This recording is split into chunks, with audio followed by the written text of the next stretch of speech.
Hey, welcome to a brand new MMA Roasted podcast. It's me, Adam Hunter. It's going to be a great show today. We have the Greg Wilson in the house. Hey. Tyler Smith, my friend slash wrestling coach slash Marine slash pro fighter, as well as CB the Grenade is back. What's going on, guys? It's the real me. It's not just Greg, but we're back in the studio together. Opening the new latest location of CB's Gold's Golden Gold. Don't even bring that silver shit up in here. All right. Congrats, CB, on your new venture. I want to thank our sponsor, Speedweed. Listen, people, marijuana is legal in California, and the best place to get it is Speedweed. They have everything from edibles to vapes to CBD, sex lube to THC, every kind of the highest grade marijuana you have, everything from, trust me, this is the place to go. Follow them at speedweed.com. Get it delivered. There's no reason you should have to leave your house to get it. You order Chinese food, you order pizza, you order prostitutes, okay? You order a lot of stuff. So it's a lot harder to order prostitutes these days, just so you know. Okay, I'll take your word for it. So order.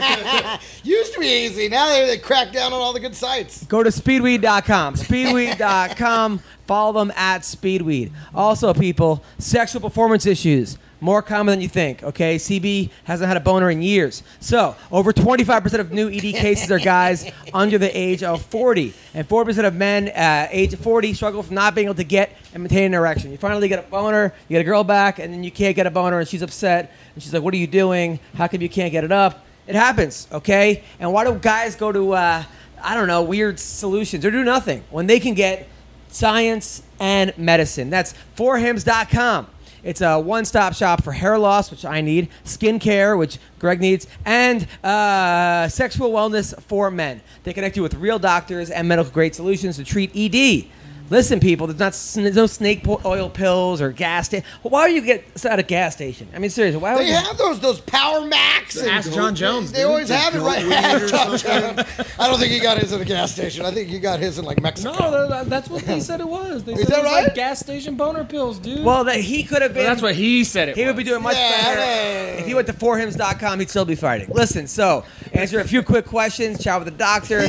Severe ED isn't just a case for rich old guys in bathtub. No, not CB's grandpas. Okay, it affects men in their 30s and 40s. Listen, it's hard made easy. Try 4 Hims today for a month for just $5. We'll get you started for just $5 while supplies last. Go to the website for full details. That's forhims.com/MMA Roasted. That's forhims.com/MMA Roasted. forhims.com/MMA Roasted. So, I had a crazy week. I just got back from Vegas yesterday. I had so much fun. Yeah, man, looked like it. The MMA awards were great. Everyone liked the sketch I wrote about Kelvin Gastelum. Yeah. Basically, I had him singing My Dorito instead of Despacito. Yeah. And people were singing along to it. And it was cool this year because I got to hook my friends up with to be the presenters. Like Adam, who do you know that want to do it? So I got Vince to do it, and Alan, and Jason Ellis. I got Russell Peters. I got Michael Blackson. I got everyone that I got Carla and Ashley. Like people that I like. I'm like, can I get them? So that was awesome. That's I cool. got Rashad. Do they co-host your podcast? No. Okay, just wondering. But next year I'll get you all the people, all of his friends were there. All the people he loves. Got a shot. Except for the ones that actually contribute to the podcast. First of all, Vince does co-host my podcast, number Who? one. Vince Pichel. That's true. Also in the UFC. More than me? No. Yeah, actually, yes. Actually, maybe it is. Actually, yes. I've been gone for a year and a half. That's true. Yes. So then it was great. So that was awesome. The after party, I was hanging out with Tito Ortiz, and I asked Tito, I'm like, Tito used to train with Tank Abbott, and I remember I used to love Tank Abbott back in the day. Yeah. And I go, there was a fight where Tank had to throw the guy over the cage, like that. And I asked Tito, why did he do that? And he goes, in practice, he was like, it'd be funny if I could throw a guy over the cage. By the way, my dog just tried to bite CB. All right, hey. You know what's funny is that we were talking about that at the fight, about how that would be a cool, new rule. That you end can't the fight. throw them If you over? throw him over the cage, fight's over. Yeah, oh, really? that's I want to the see Royal DC Rumble. toss people right over. I mean, that's bringing in a little WWE. Yeah, that's the Royal Rumble rules. I mean, we're trying to get all WWE anyway. Might as well make the rules. I'm with you. Let's do it. I want to see it. We're going to talk about that in a second. But I just thought it was super funny where, he was like, no, it'd be funny if I could throw a guy over the cage, and then actually tried to do it. But, why would he even... The guy could just walk back in the cage. It wouldn't be like the fight would be over. You know, it was just like that was. I don't just, know. I feel like the fight's over. You just throw him the fuck out of the cage. Dude, fight's over, motherfucker. That would fuck you up. Yeah. What, you think so? If you fell on your head, you fall, break something. Yeah. What are the, Like, you're not in control at that point. If you're getting tossed over a cage, Exactly. If you don't hit, what if you don't hit there's those not much sideboards? you're doing to defend it. Yeah. What if you half hit him and then you flop onto the cement and a chair? So maybe. So then Wednesday night, Carla and Ashley were like, "Hey, we want to come to the show," and Greg shows up to do a guest set, which was cool. Yeah. You did very well. Thank you. It was a great crowd. I was super It was a lot stoked. of fun. Yeah. So then afterwards, we went out with my friend Steve Tesch's in a band. And he's like, hey, he's always coming to my show. He's like, come check out my band. Now, Greg, it seemed like you tried to get the girls to do coke the whole time, but they weren't doing it. You're like, I don't remember that. you're like, I don't think that happened because I don't think I had any coke. oh, really? Yeah. Because you kept yelling, who wants coke? No, I was yelling, who has coke? Oh, sorry. God, there's a fucking. I was trying to Very score different. some He coke. went from selfless to selfish. Yeah, get the fuck out. I couldn't find it. I was like, this is Vegas. Someone here has to have some fucking coke. Nobody had any coke. It was a cokeless weekend. You should have asked the graphers. So they I had shut the coke? Yeah, that's exactly who you wanted to bring to a show. Yeah. The graphers. It's going to be 50% ball cheese. 80 people in a fucking bathroom. This is the best coke you can get. It's mixed with grated ball cheese from the one and only Conor McGregor. So, we call it Irish Gold. CB, you've done coke before? Many, many times. Where did you do coke? Most of the coke I do is leftover. It's whatever falls into Conor McGregor's underwear. Oh, okay, all right. Yeah, I scrape it out, I chop it up, and I eat half and I snort half. That sounds delicious. Yes. So anyway, Ashley and shit Carla, gold by the way, coins. who clean up very well. They're very cool. No, they were a lot of fun. They were Yeah. super sweet. Yeah, super sweet. They loved you, by the way. They said your friend's so funny. Oh, they're nice. They- I had they- a great time with them. They were really nice. They actually loved you. And then we went out and I saw Pyle and it was a great time. The next night, Hendo comes to my show. He's like, I'm bringing 20 people, but they come a little late, right? So Hendo shows up and I was and his whole crew was like sitting on laps, like in the corner. And I had made fun of Hendo at a show like weeks before that. I was like, Dan Henderson's here, and I was giving him a hard time. Like the first time you cut weight was you missed the Last Supper. You were on the undercard of David versus Goliath. Just constantly fucking with him. Solid Old Testament references. Yes, and I was like, your first training camp was in Atlantis. I was giving him a hard time. So he's like, he wanted to come back. So now I had to get these insults back. All new insults. Yeah. So he came, and then afterwards he's like, hey, I'm having an after party at a strip club at Sapphire. He's hosting it. You want to come? He has an after party for a party that didn't happen?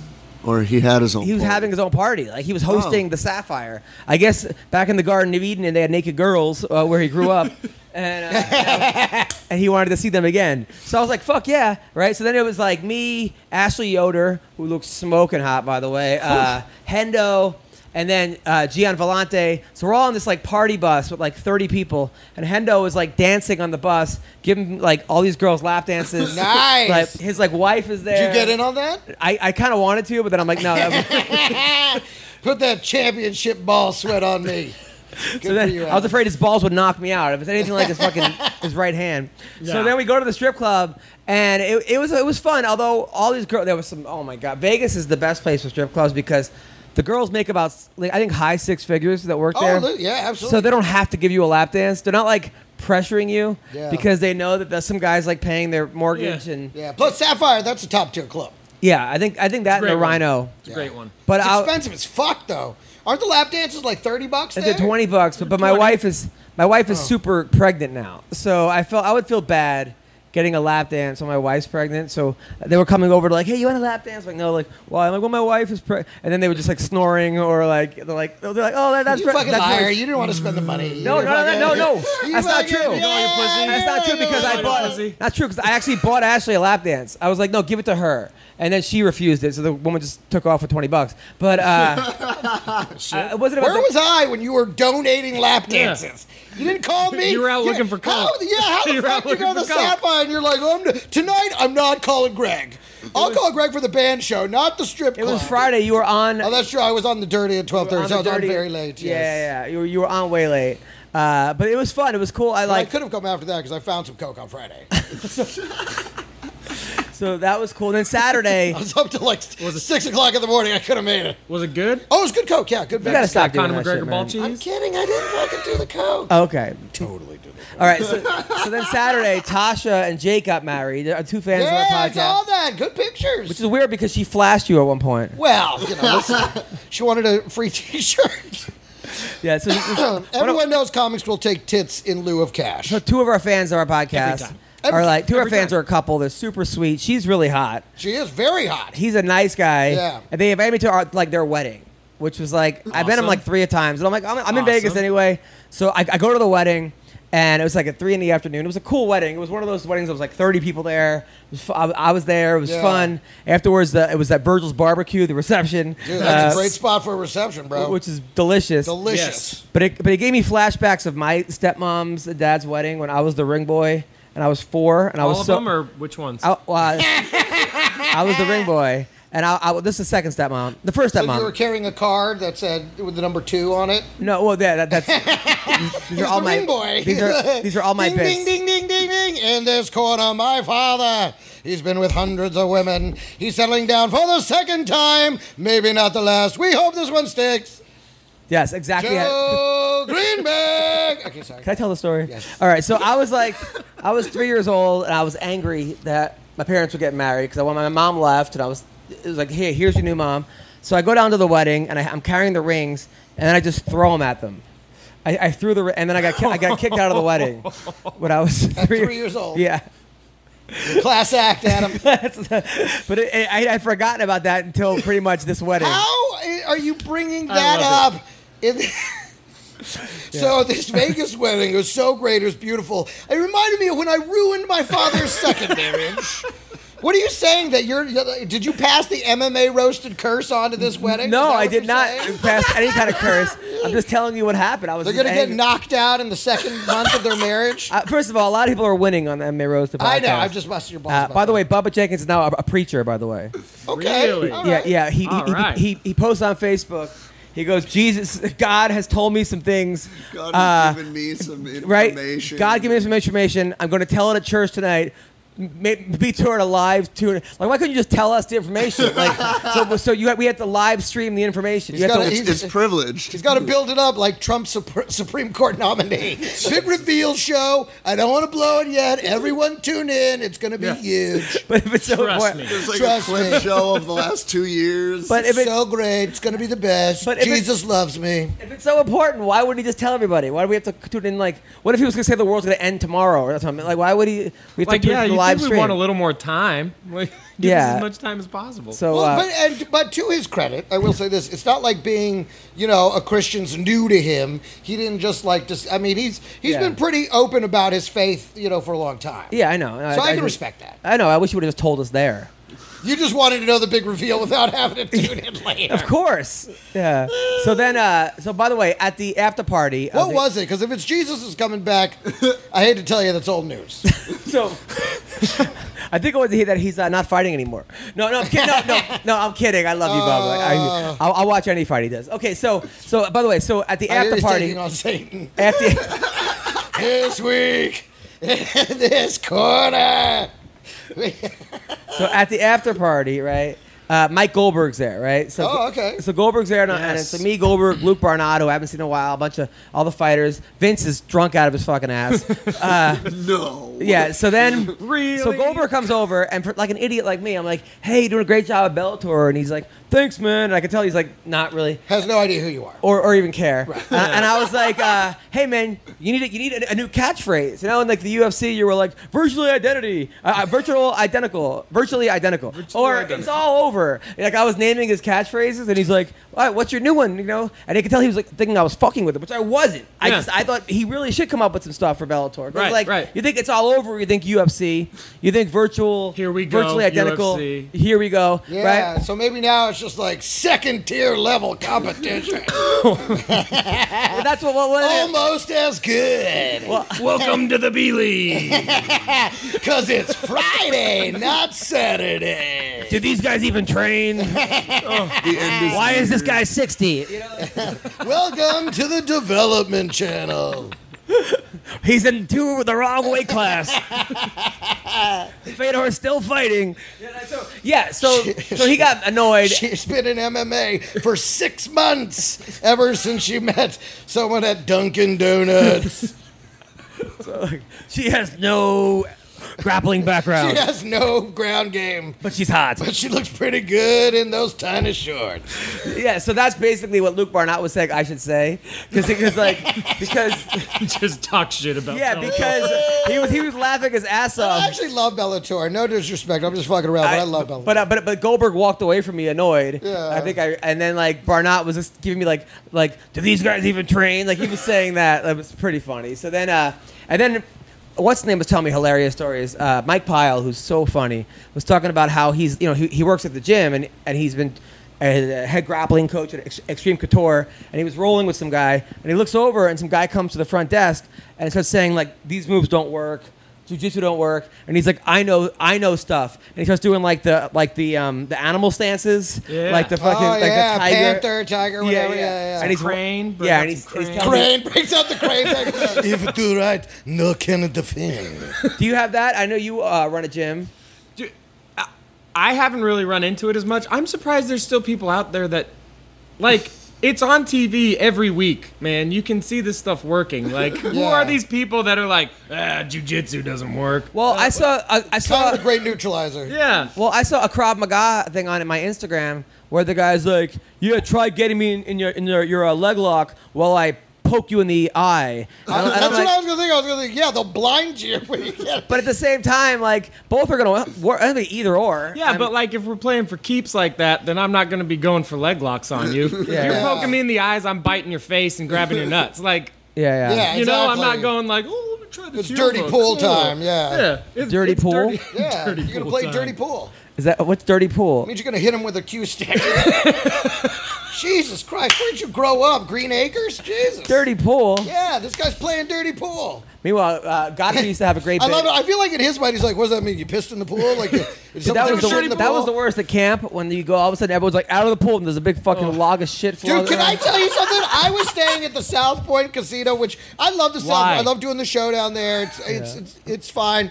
Okay, but I went to the pool, and it was all children. Oh God. And I couldn't even get in the pool because I'm like, that is a giant vat of piss. Yeah. I'm not just gonna go dip in the piss. Like I didn't even get in the water. I hated it. There's not enough chlorine in the world. There isn't. No, I mean it was packed with Dude, children. nothing was worse. When at summer camp, they'd be like, "Everyone in the pool," like everyone out. And there'd be a fucking huge log of shit, and then they You're sitting there like Urkel, like, did I do that? No, I was not sitting there like Urkel doing that at all. Sure, it wasn't your log. No, I would no. I never took a shit in the pool ever, or in any fucking ocean or anything. Take a shit in the But ocean. you pissed in the ocean. I pissed in the ocean. You take a before. shit in the ocean? Yeah. No, I've never shit in you the ocean, but I Oh, pissed in the dude. ocean many times. All the time. How I grew often up do you shit? surfing. How often do you shit? Oh, in well, the that's different. You're out Shit there in on the your ocean, board man. forever. That's What about your bad. wetsuit? Isn't it going back into your No, wetsuit? you just blip. Yeah. But you don't wipe? The ocean wipes you. The That's ocean wipes you. gross. It's clean, man. No, it isn't. It's totally fine. Really? It's nature, Yeah, bro. salt water, It's nature. it cauterizes the wound. I've never shit. I never surfed. I've never shit in an ocean. I never even Wasn't there a song like that? You know shit, what's so funny? Okay, what's so different shit about by shit? the ocean. Wasn't that a fun? Yeah, that's right. Shit by the ocean. Yeah. That's right. Go on. You know what's funny? This weekend I was at the beach and I realized you can tell when someone's pissing in the water because they're not trying to. Right, they're completely still, making no eye contact, and not actually actively enjoying the ocean. Just They're staring kinda- up at a exactly, 45 just degree angle. Exactly, just like frozen. Just, and it's like, once I realized that, I was looking, I was like, okay, that guy's pissing. Okay, she's pissed. Like you realize Spot the everybody's pisser. out there fucking Play spot the pissing. pisser. Yeah. Well, if you're drinking on the beach, listen, are you going to walk all the way to the pier? Fuck no. The one that's shitting is the one whose head is barely above water. Right. Plus, you really trust those beach bathrooms? No. They're That's so what I'm disgusting. saying. I'd rather shit in the ocean Absolutely. than walk and go into that Absolutely. bathroom. I will hold it all the way home. No I way. will leave the beach early to shit. Really? I'll be like, yeah, no, beach day's over. Time to go home, babe. We're leaving. Sorry. And she knows what that means. I got to shit. It's over. Game's over. All right. Let's talk about some of the Game's fights. been called due to shit. Let's talk about some of the fights that happened over the weekend. Good fights, bad fights. You went to the Ultimate Fighter finale and the thing. I didn't go to the Ultimate Fighter finale. We watched it in our hotel room on our phone. Okay. which was fun. That was No. the longest That's how 7 Adam and I hours. watch fights. Yeah. On his phone in the car. Oh yeah, I never He's take. driving. Yeah, I didn't take you to that last fight with Khabib. You can't let me have that one. No, of course not. I don't do anything for you. All right. So anyway, let's talk about the finale. I was shocked. I thought Tavares was going to beat Israel, and Israel looked amazing. I thought really good. I thought Tavares was going to do more of a wrestling game, and the dude just. I think he tried. He shot a couple takedowns. He had a body lock a couple times, and Adesanya just. He's fucking good, man. Yeah, but I didn't think he was shook that him good based on off. his last fight. I think he's ran into a tough Italian that you can't knock out. Exactly. The last fight, you Exactly. know. He's but also a great kickboxer. yeah. So it was, both of their games back and forth. A lot of people were, saying going into it, and I tweeted this, and a lot of people agreed. Everybody thought Tavares was too huge of a step for Adesanya. I'm like, you'll never know the kid's potential until he gets in there with somebody tough and durable. The craziest part about the whole thing was, how long has Brad Tavares been in the UFC and never main evented a card?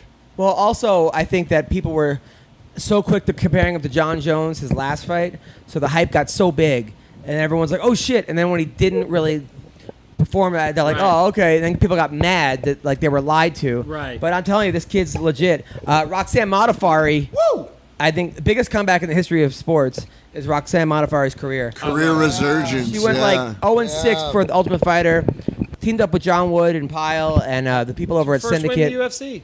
And murdered Honchak, who they were saying was the favorite to win that whole Ultimate Fighter.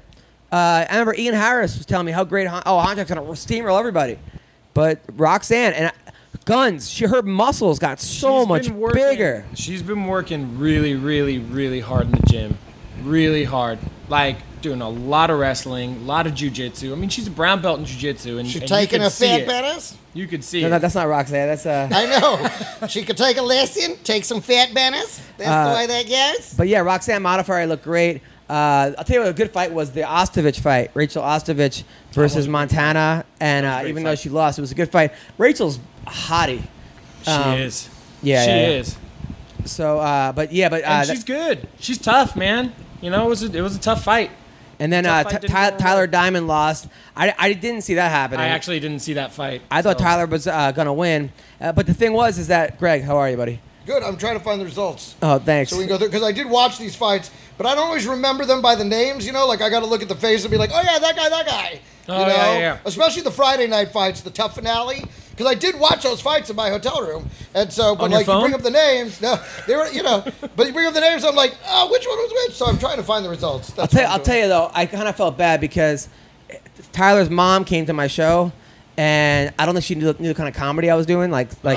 So I was doing well. It was Saturday night. It was great. I was having fun. And like, oh, Mrs. Diamond's here. Tyler Diamond's mom. Congrats, your son's in the UFC. Like, wait till he wins. I was just fucking, and people were like, ooh. I'm like, oh, God. I hope that she didn't take that personal. So if she did, Mrs. Diamond, I apologize. I'm a big fan of your son. Now, let's talk about the UFC 226, because that one, so many fights to talk about on that. First of all, let's go right to the main event. I can't believe Cormier knocked out Stipe Miocic. Oh, man. I can't either. Okay, first of all, I mean, let's be honest. Cormier was fat as fuck, right? Yeah. Like, I mean, I Yeah, saw but he's him always been fat as fuck. No. He He's is, always dude, been. that's who He's he always is. had a layer of chub.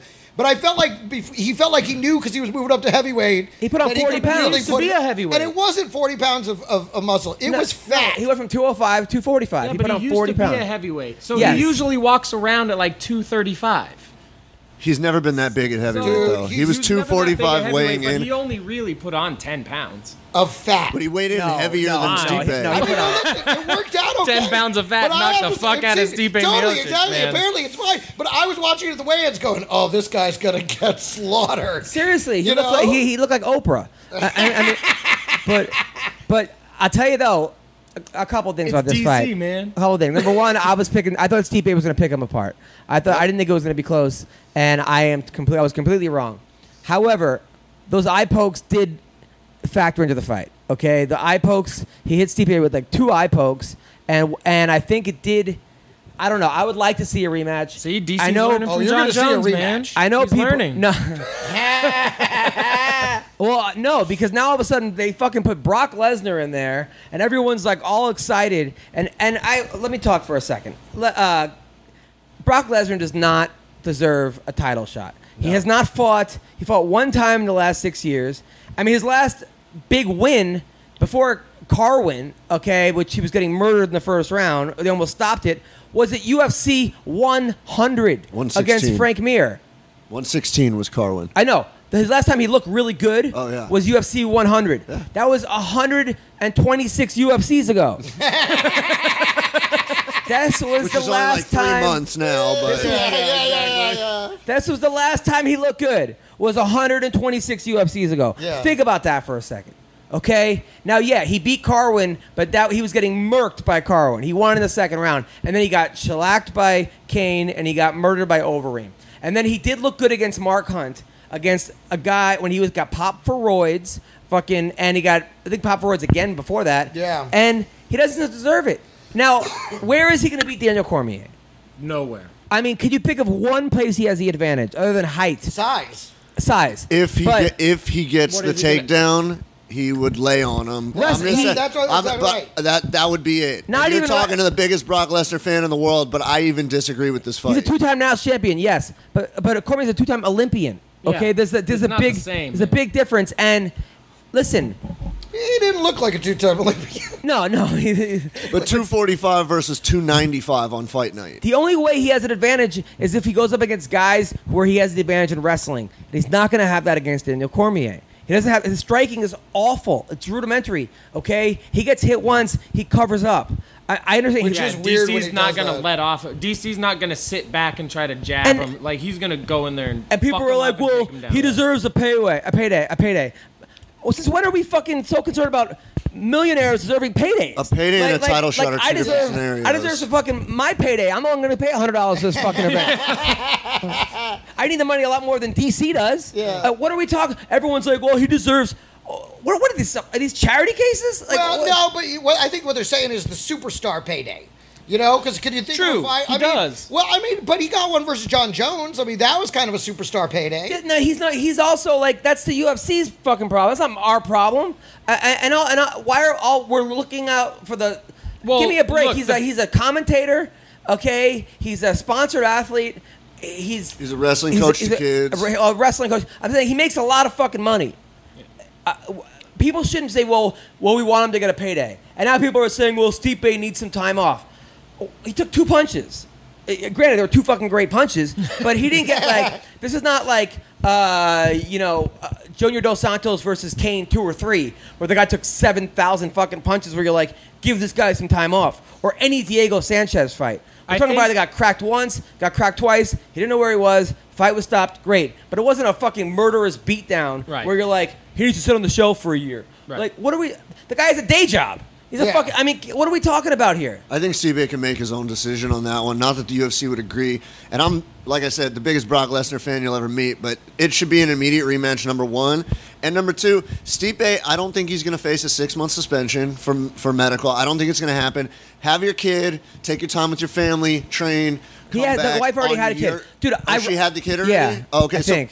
I think Maybe not. I think she's due like any day or whatever, but do it on your terms. The fact that Brock is getting a title shot and he can't even fight till January 8th, like you could fit another title shot in there. But I think what the UFC wants, which I also don't agree with, is they think DC Brock is bigger than Stipe Brock. Well, I don't care. Okay. No, I know. But I mean, first of all, I put on my Instagram, Stipe deserves a rematch. You know who wrote yes, boom? Stipe's wife wrote yes, boom. Okay, so obviously she agrees. I think she's a little closer to Stipe. Yeah. He does, 100%. Stipe definitely deserves. Well, she's the one rematch. carrying He his wants the baby. rematch. So That's what I'm saying. Of course she wants it, and I think so. I'm saying I think he would want to turn right around and get right back in that ring. Oh, he does. I don't think absolutely he'd want to does. wait even 6 months. I think he'd do it 3 months from now. He'd do it fact of the- tomorrow. The fact of the matter is, the UFC is owned by WMG, which Right. is an entertainment group. Yeah. They want Brock. Yeah, but they're gonna lose want more. Brock to They're gonna fight. lose more fans in the long run if they do this shit. Okay. True. It's the True, but they don't know that. Yeah, they because do. They they're should not know. MMA people. The same thing with Yeah, CM Punk. shit. I know, but there's a reason why Exactly, UFC with CM 225 was the lowest it's ever been in a long time because they're pulling shit with like CM Punk. They're giving people title shots. They get. It's like, okay, the Lakers and the Cavs would do a lot better than the fucking Spurs and the Celtics, okay? But if they don't if they don't deserve to be there, we're not putting them on the finals, okay? And that's what we're doing now. We're just going, oh well, people are gonna watch it. Not fucking regular. People are gonna the hardcore base and the fans. Yeah, we're gonna still tune in, but Yeah, we're gonna fucking get mad about it, okay? Well, And you know, and that's the thing is what's happening to UFC is kind of like what's happening with Star Wars. Like they got bought by a larger conglomerate, and they're just milking the fuck out of it. Yeah. And what they've done is water down their own product to the point where the real fans are getting tired of it. They're not just going to show up for everything that has their name on it anymore. Well, they're not going to show up for a guy. What's going to happen is, okay, they're going to make Brock versus fucking Cormier, It's just that- and everyone's going to be like, rah, and then Brock's going to get murdered in 18 seconds, Yeah. and everyone's going to be like, this is so fucking Here's- dumb. here's Why are they what- doing this? This is the same thing happened with CM Punk Part 2. In my opinion, what they want to happen is DC Brock and have DC lose so Brock can then fight John Jones out of nowhere. Because that's the fight that everybody wants to That's see. great, but Brock is and like John 50 Jones. years old. His body has been through fucking more steroids than a fucking clinic, okay? And what are we doing here? Well, What I are think we that's doing? the thing. They want to capitalize on the Brock thing before it's too late. They go all out. They make It is too late. it's too right. It is too. The man, first, he's failed multiple tests, then went to an entirely different entertainment venue and did, that, whatever that is, okay? Because let me tell you something. If they don't report it on SportsCenter, it's hard for me to take it seriously, okay? And that's the thing. At one time, they did report on SportsCenter. I was like, "Is this Fantasyland right now? What are they? Are they? Yeah, are they really? Ronda was on SportsCenter yeah, for it joining was some WWE. weird- they did some weird. We're here from SummerSlam. I'm like, that isn't sports. That's a TV show, okay? It's literally called World Wrestling Entertainment. Entertainment. So and now he's just going to come back. And first of all, there's no way he's going to be clean coming back. This thing, the whole concept is Fantasyland. Yeah, and the thing is also like I'm not one to be like, okay, I don't know. If Brock comes back, it's the fucking white privilege to it, because if you're gonna say John Jones, fuck him, he's a steroid cheat, blah blah blah, he let me down, and then say, hey Brock, it's cool, then there's something fucking wrong here, because you can't go one without the other. If they're both cheaters, they're both bad for the sport. Both of them Yeah, get but I fucking feel banned. like John Jones bit the hand that fed him a little bit more than. Why is Brock But any fucking different? I also don't feel like people view Brock Lesnar as like a UFC fighter. Why is Brock different? He's just like why is it any this different than John Jones? If they're larger both than life taking thing. fucking roids. Well, wasn't John Jones more vocally disparaging about the UFC than because Brock Lesnar doesn't really make public statements. Well, Brock didn't hit a pregnant chick and take off and all That's that, what- and then see, there's a didn't, lot of- didn't get popped for cocaine. Okay, so Well, listen, that's just living your life right there. but I do think that if you're gonna say one guy's a cheat, the other guy's a cheat too. Well, but I'm saying there's more bad press on the one side than the other. Brock Lesnar, he cheated, but then the others, there's not that other stuff Yeah. with his personal life. He's married with the kids and everything. His personal life's a lot cleaner, is what I'm saying. The ancillary stuff, there's a lot less on Brock's side than on John Jones. But it just seems like, And I think people have accepted the fact that Brock's been on roids for the last 2 decades. why is pretty that much. okay? I'm not saying it is. Because I'm in just saying wrestling, in it's WWE, encouraged. There's Yeah. guys they don't test In and they wrestling, don't they care. send you to a guy that has, they're like, I listen, mean- you need to see my steroids guy. He's the best. You're going to look so great at fucking Monday Night Raw. Okay? They just, I mean, because you went into a little. That's Trump, it. slipped into a little Trump The- thing. I know, the biggest- but- I did. I started doing my jump. He's the Go see best. my guy. He's so the best. great. Yeah, but when Brock- Everybody's saying it. But when- Number one steroid guy in the world. But when Brock says things like, I'm a jacked From white Russia. boy, deal with it, and then he gets popped for fucking roids, it's like, what are we doing here? What Maybe he is this? thinks that, I'm coming from WWE, they're not going to test me in UFC because they haven't tested me in fucking 15 years. And I don't know. It just doesn't seem fair. It doesn't Listen, seem fair. it's that not I- fair. Doesn't But it's happen. about It's not money fair. now. It's not about fights anymore. I know, You're right. but I'll And tell you it's what's so going to happen. stupid. If Bellator was smart, they would capitalize on this. I think they are. But they would say, listen, in our federation or in our league, the number one guy gets the shot. Or just somebody. There's got to be a company that's going to say, listen, Or they run if the tournaments. UFC is going to do this,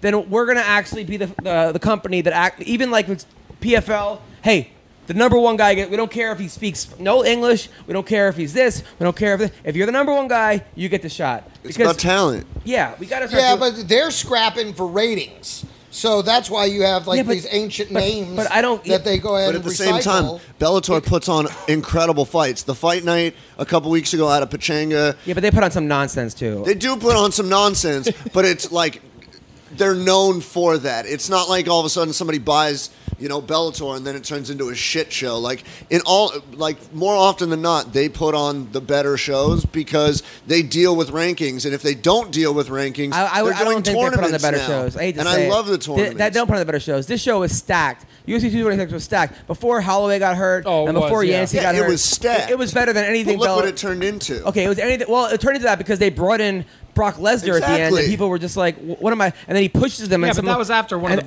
the best cards that the UFC. Yeah, no, I know, but they don't put on better shows. Sometimes I think they do, and they're starting to get better ratings. They're starting to get more. Yeah, but then viewers, they don't have their. Yeah, but and they're getting a lot of the UFC guys. Sometimes they do, but then they have their guys that don't fight anybody. They put MVP versus now they have the tournament. UFC had a fight where nobody fought anybody in the co-headlining match this Saturday. Are we even acknowledging that travesty of a fucking? Ngannou, that was a disaster. Because Ngannou didn't feel like throwing a punch at the man with a broken back. Is that what happened? He had a fucking broken back. Who did? Derek Lewis. He went in there to get exactly. He won because they fucking had to Wait, hold up. Hold up. Tyler, talk to me because that was the one fight I was on stage telling jokes. So Derek Lewis basically went in there to get a paycheck, knowing I'm gonna get knocked out. My back is messed up. I can't fight, but I'm gonna fight. Okay. And fucking Ngannou wouldn't throw a. He threw 17 punches. You think he knew that? No, but still throw a punch, dude. No, but when you said what you said originally was he didn't want to hurt a guy with a broken back. No. Oh, okay. I said he didn't fight a guy with a broken, like the dude had a broken back. Fucking I don't knock him out. I don't know. Like he wasn't moving. So you're saying he just wouldn't hit? Like he let him win? Is what you're saying? No, I'm just saying he wouldn't engage. Like Ngannou wouldn't engage. Yeah, why do you think that happened? In the last Stipe Miocic happened. Here's what I think. Like Ngannou. So you think Stipe knocking him out changed his mindset? He never knocked him out. He didn't beat him senseless for 5 rounds. Like beat him so bad that he was just afraid to get hit. That's what he said. That's actually what he said. That's what he said in his Instagram. Actually, he said he goes, "I'm sorry, I was carrying last fight over to this fight." Well, Joe Rogan was talking about during the fight. He said what he needs right now is a sports psychologist. Yeah, that's what Joe. Yeah. And I'll give it to Joe because Joe wasn't sitting there going, you know what, guys, this is tactical deal. Joe was like, this is the weirdest, worst fight I've ever seen. Dude, he was going off on how bad it was, and I got to give Joe Rogan credit for that because a lot of guys would have been afraid, like, oh, management's going to be mad at me if I don't somehow prop this fight up. And he was like, this is the worst heavyweight fight I've ever seen. This guy needs a fucking sports psychologist. What the fuck is happening right now? And I got to give Joe Rogan a lot of credit for that because he was saying exactly what everyone was thinking, which is what the fuck is happening. Well, that's what I said after the first round was like, dude, Stipe did something to his mind that here's what I think happened. Want to go out there. He had his palms up, just like, but then the problem is that now he's fighting a guy who's injured who also can't go and fight. So now the dude's one of them's scared to fight, the other one physically can't. Yeah, and it's like. Ngannou. I don't know. You know what it looked like? You know what it looked like? You didn't get to see it. You know what it looked like? You know in drama class when they would have that mirror exercise where you would move your hand and the other guy would have to. That's what it fucking looked like for 3 rounds. What? Right? One guy would move this guy, the other guy. It was like, what are they? Is this the mirror exercise? Well, Dana even said that Ngannou's ego was so big that he just had this huge chip on his shoulder and then just kind of took a shit. And Dana's furious with Francis Ngannou. Listen, I'm not ready to write off Ngannou yet, okay? No. I'm not, honestly. Oh, no. His rise up. We're talking about a guy who beat... I'll write him off. This is the guy who beat... This is the guy who beat Curtis Blades, who knocked Overeem... Blades, motherfucker! Knocked Overeem into next week. He's got some good wins. There's just something going on. Well, he needs to get that. I think the problem also is that they're putting him in... He started off at Extreme Couture, where he's the biggest guy. Then he goes to John Woods, where I think... I don't know who he's training with. I think he needs to be at an AKA with guys like Cain Velasquez, with Daniel Cormier, with wrestlers that were going to beat him up. Because Yes. obviously wrestling is his weak point. Well, now I guess striking is too. But if he hits you, you're going down. But I think he needs to be with big guys. I wonder if this is affecting his daily life. Like, he just avoids confrontation everywhere he goes. Like, he tries to renew his license, and the DMV lady is like, "You're going to have to wait in that line." Oh, yes, ma'am. Yes, ma'am. Okay. I'll tell you one McDonald's thing. forgets his French fries. I'll tell you, the look on his face at the MMA awards when Michael Blackson was up there doing, his African accent, his eyes like, holy fuck! Like, he couldn't believe that like Blackson was a funny comedian from Africa. He's from Africa. Yeah. He's like, holy shit! Like, the look on his face, I'm like, where the fuck he come from? Like, it was like one of the greatest things ever. You and I are alike. Oh, come on. That's them shooting darts. I got it. Thank you, Greg Wilson, for making that picked that joke. one up. Okay, so It's an African reference. no, I think he would laugh. When he came to my show, I was like, "Look at you! Here you are. You came here to America to drive an Uber, and now." And he was dying laughing. He was Come to America. but I think he'll be back. I think so too. I just think can't so, stand too. all the people that He's going jumped to bring on. them no darts next time. I will tell you what, though. I had a Black Beast DC parlay Ooh. that paid off very nice. How much you get? It was like a $30 bet to win $270 something. Like that. I actually had Yeah, because really those were wish I both put long more. shots. Yeah, I they were just- both underdogs. Yeah. I had a Good for 6-fight you. parlay Yeah. and lost I'm 5 out of stoked 6. on it. I was going to say, wait a minute, because here's the thing. Most guys who make that bet, see, he loves that bet where you take the underdogs because it's like 30 for two, Right. numeric, but it never works out for Adam. See, I because he bet stops on it them too. because I thought they were gonna win. I didn't take it as a underdog bet. Like, I thought DC was gonna win, and I thought Black Beast was gonna wrestle him. Hendo Which he would have, tweeted out probably. actually. He goes, I scored that round 0-0. Yeah. Yeah.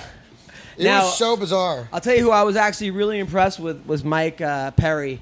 Oh, Yeah. I thought Perry was going to Mike lose. Perry looked great. I thought Paul Felder was gonna piece him up. Honestly, Yeah. Yep. Yeah. That's what I saw. I thought he was just gonna be a little more technical, and he just never turned it on. And he Perry- he didn't have to cut. Well, Man, and Perry looked nasty. he also broke his did. hand. He broke his hand in the first. I think Yeah. that also. But I think Perry at Greg, it's one of those things where Perry was at a camp. I think he was the best guy in the camp. They take him over to Greg Jackson's, which him and John Jones might not be the best two guys to hang out with each other, but but you see how much better he's gotten. Yeah. That's what happens when you take a guy They're to a all ki- levels of fighters. Oh, there. yeah. So he can train with pretty Well, much he's anybody. always had, like, you could always see he's had that talent. He just never put it together, or he was never disciplined enough to like stick with the game plan. Like, you put a guy like that with Greg Jackson, there's Yeah, no, absolutely. that's title contention pretty soon. You know, Perry looked Like, good. The one guy that I had winning was Drakkar, who looked great. There Drakkar you go. close. Looked amazing. Looked great. He beat Lando. And he smelled terrific. And then Okay, Mac- do you think he was named after the cologne? yes. I think he was. I was like, where Maybe. else? Because I looked up the word Drakkar to see if it had some other, etymology to it, and not really. I mean, it's it with pretty two much Ks, though? cologne. Dad was just like, you well, know? Is it with 2 Ks though? Yeah, with 2 Ks. Drakkar got you here. Yeah, Drakkar is what you're gonna be, totally. baby. Dad was like, Drakkar works every time. I thought that Max Payne was going to beat Millender, and I was I wrong was so on that. happy for Curtis, man. Yeah. I'm so happy for him. I thought it was a really, really good fight for him. I even asked him, he was at Bellator, and I said, when Perry's opponent, when Yancey dropped out, did you want to jump in with Perry? And he goes, no, I wanted to fight Griffin because Griffin just beat Perry, and it's a Yeah. faster move up Yeah, to he's 15. smart. Well, he looked great in that. I mean, and Griffin's a good fighter. Very good fighter. And fuck. And then also We were sitting right behind Millender's brother. Oh yeah. Yeah, in the very top seats. Like his brother, or just his black friend? Blood brother. Oh, No, got his it. actual brother Wow. was screaming some crazy shit.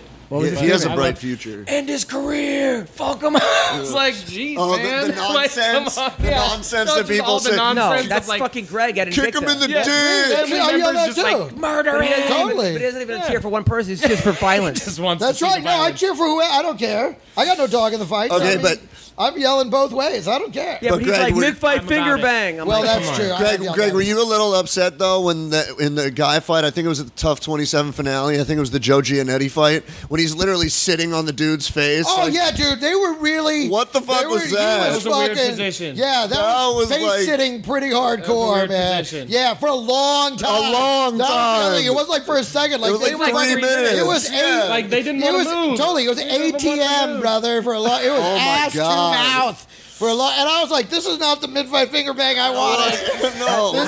They got it was. I thought that too. I was like, they're really locked into this in a vertical 69. This is really fucking weird, man. Have you ever done an ATM with a girl? No. Really? You never I ate a don't girl's think ass? so. I've eaten a girl's ass. Oh. You know.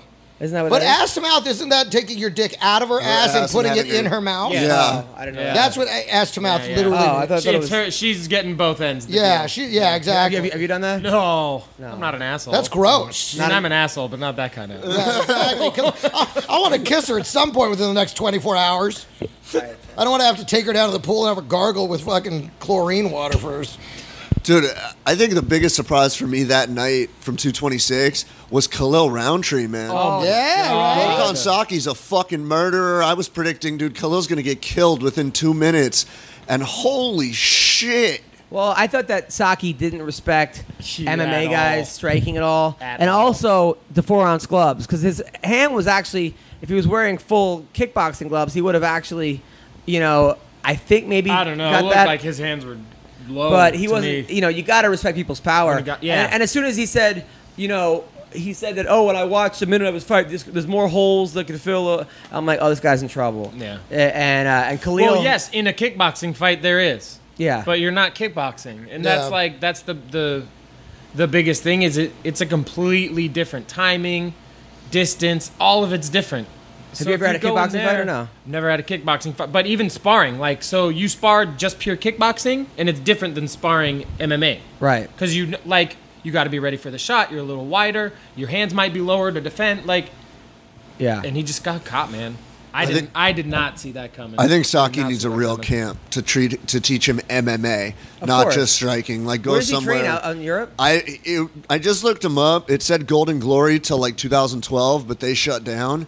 That was the Holland gym that Boz and Overeem used to be at. I'm not really sure, but yeah, he needs a Jackson Wink or an ATT or something like that to kind of round out his game because he's an amazing striker. But Well, he could go somewhere I would put him somewhere with a Henry Hooft, who's Yeah. a kickboxer that knows the MMA game. Yeah. So it's he could. That's a transition. and I think if I'm not mistaken, Hooft has Neil Melanson doing jiu-jitsu over there too. And think so, yeah. Neil's really good. Adam, what'd you think of Bohachina knocking out Uriah Hall? I think Uriah Hall It's his own worst is his enemy. own worst. I've been saying that forever. I mean, Bohachina is also amazing, but I think yeah. Uriah Hall. I want to say when he's winning the fight, he'll is one of these guys that if he starts off winning, he's gonna win. Almost like he's like a bully. But when you hit back, he doesn't like pressure. But then I'm like, that's not true because he came back against he Musasi, Well, he and he also came back in this one. his last fight. He was coming back here. I don't know. The guy. Hats off to the other guy because Uriah looked pretty good. Yeah. It wasn't like Uriah looked He bad. He started off a little slow. He tagged, and that was it. He tagged him, and I had money on Uriah too, so I got really excited. And then, man, Yeah. Kosa just came.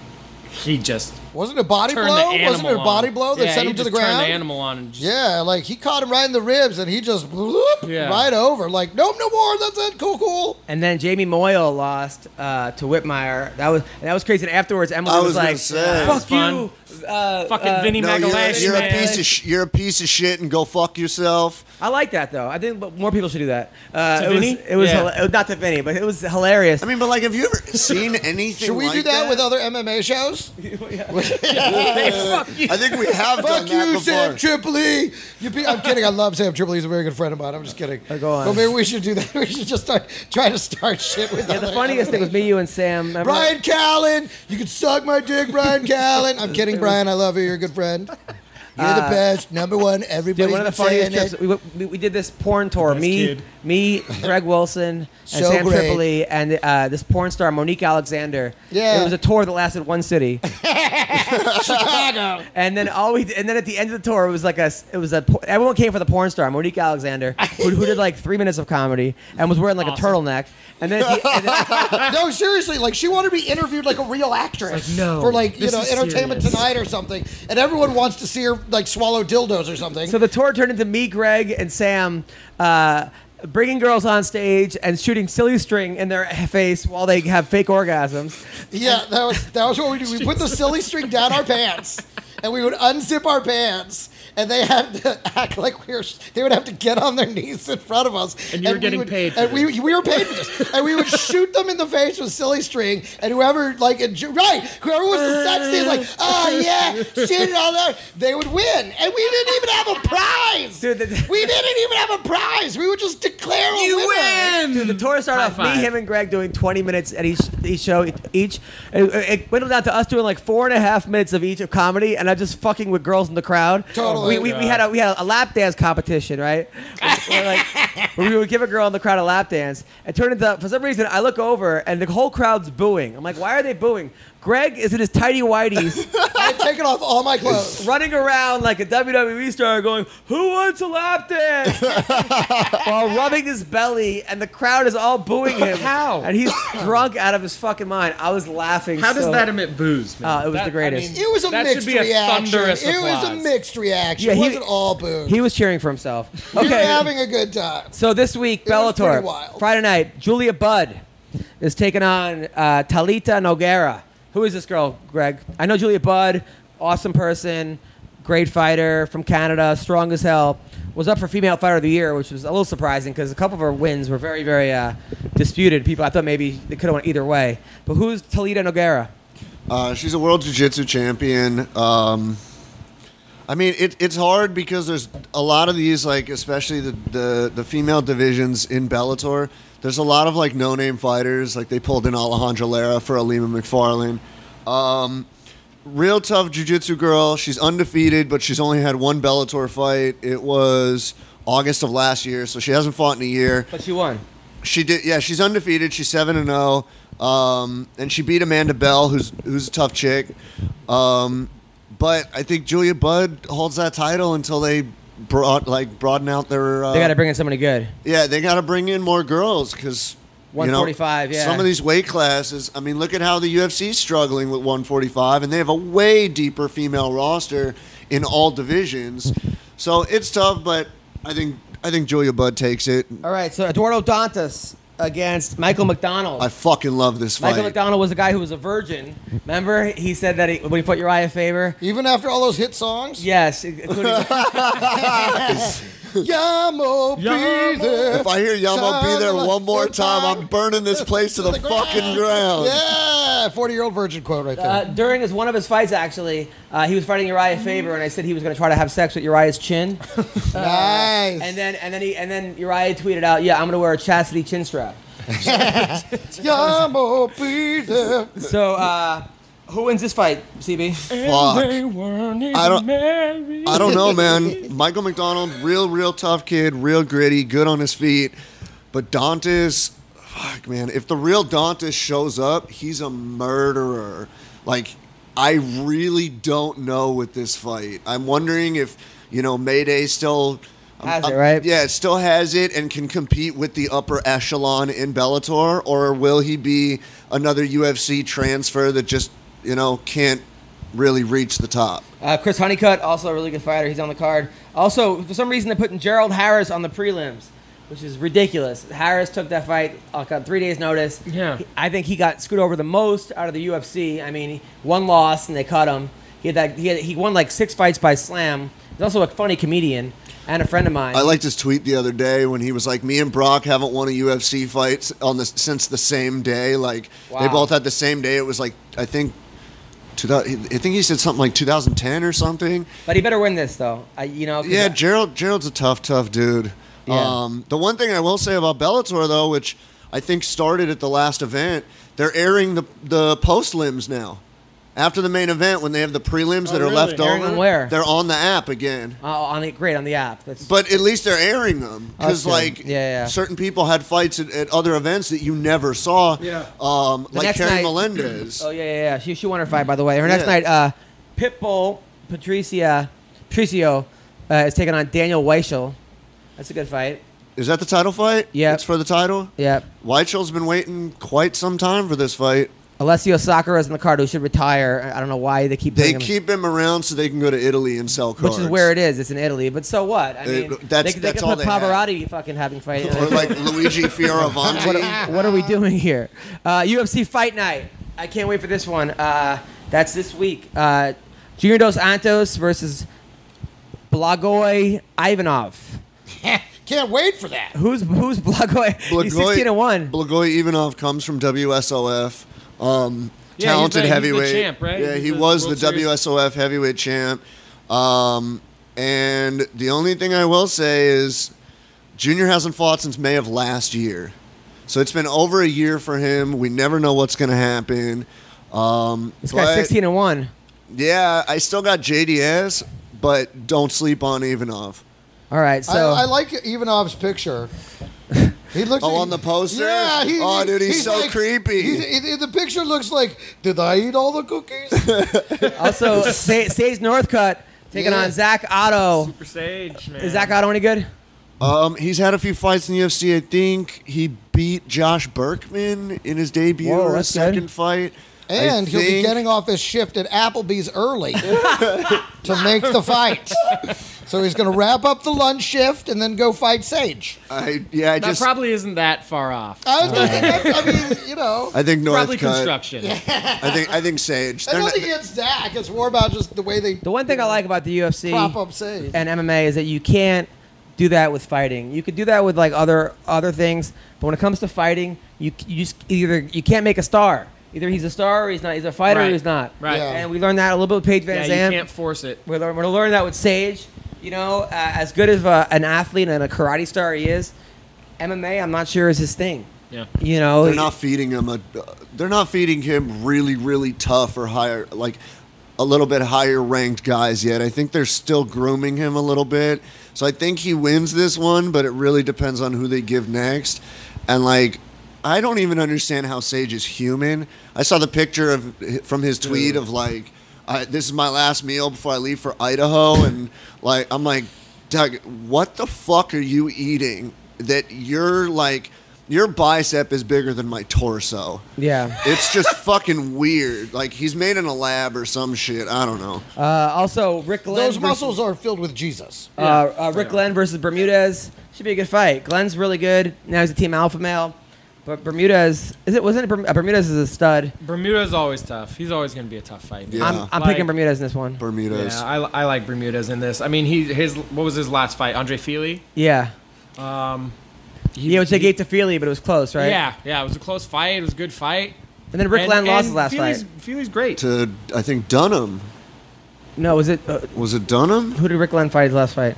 I'm checking. Also, Randy Brown. He lost to Oh, Miles no, he Jury. lost to Miles Jury, He's yeah. also on this card. Randy Brown, who beat our guy, the guy that beat Northcutt, and Michael. Oh, Mickey Gall. Mickey Gall. Yeah. Go! Taking on Nico Price, who knocked out I Allen. like Mickey Gall. Nico Price, fuck, dude. Kid is so tough, hits so hard. Trains an American Top Team.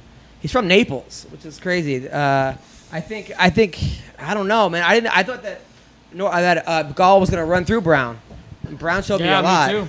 But then Bilal beat Brown pretty bad. Bilal is good though. He's good, man. He's a grinder. Who are we looking at this one? I would say in this fight, this is a pick 'em for me. But I'm going to go with Randy Brown. I got Nico Price. Yeah. Mendez is back. Chad Mendez. Yes. Yep. I heard he's making a lot of money hunting. Like, I heard he's making Like doing guided hunts. No, I heard he's like his own TV show. Like, I heard he's like sponsored. Oh yeah. He's doing really well Like hunting. like an outdoor show. I think he does guided ones too. Like I looked into it once. He does like elk hunts for like $2,000. Go hunt. I love if you look a at week with Chad Mendez. Sorry, if you look at the UFC website, it says the Jury versus Mendez fight. The country, one side says United States, the other USA. Oh wow! What? I gotta go. I gotta go. differentiate. One guy's from the United States. The other guy, USA. I'll tell you Who makes this? The fight that I'm looking forward to, the MILF fight between Kat Zingano. Yeah, is this for and, the hottest MILF in the UFC? Marion Renault. I don't know. They're both really hot. Although I think Rachel Ostovich might be the hottest mom in the UFC. Marion's on a fucking tear.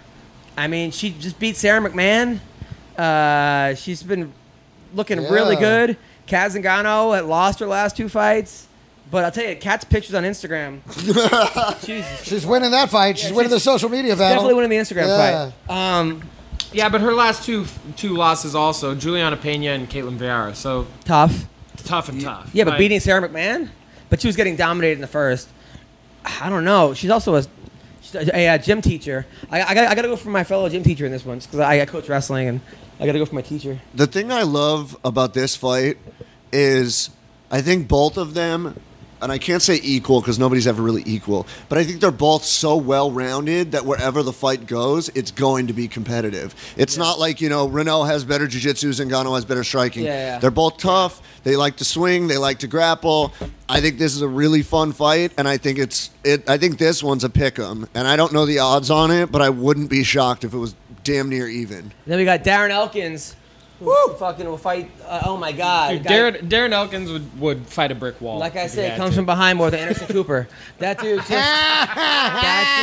just. He would run a gauntlet in the UFC. He'd fight 3 in a row and just be like, fuck it, I don't care. Yeah, but he's fighting a guy 16-1. These guys are tough. I think he's from another guy from that part of the world, Russia. Volkanovski. Yeah, isn't he from Dagestan? It says Australia on here. Then, Maybe he he's only has fighting out one. of Australia. He only has one loss. Volkanovski is not an Australian name.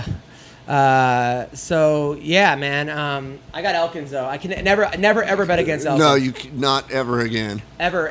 No, and, never again. And I can't do it. I did stand up with his wife last week. His wife's hilarious because she's got this little sweet voice and looks like just the most kindest and talks the dirtiest shit you ever heard in your entire life. Nice, there it is. And she's funny. I like her too. And then she's a comedian? She just started. She took a class over in Sacramento, and she's actually good. Really? And she just she was Darren's high school girlfriend, and the only guy she's ever been with was Darren Elkins, and then vice versa. Awesome. They're just like a cute couple. That's awesome.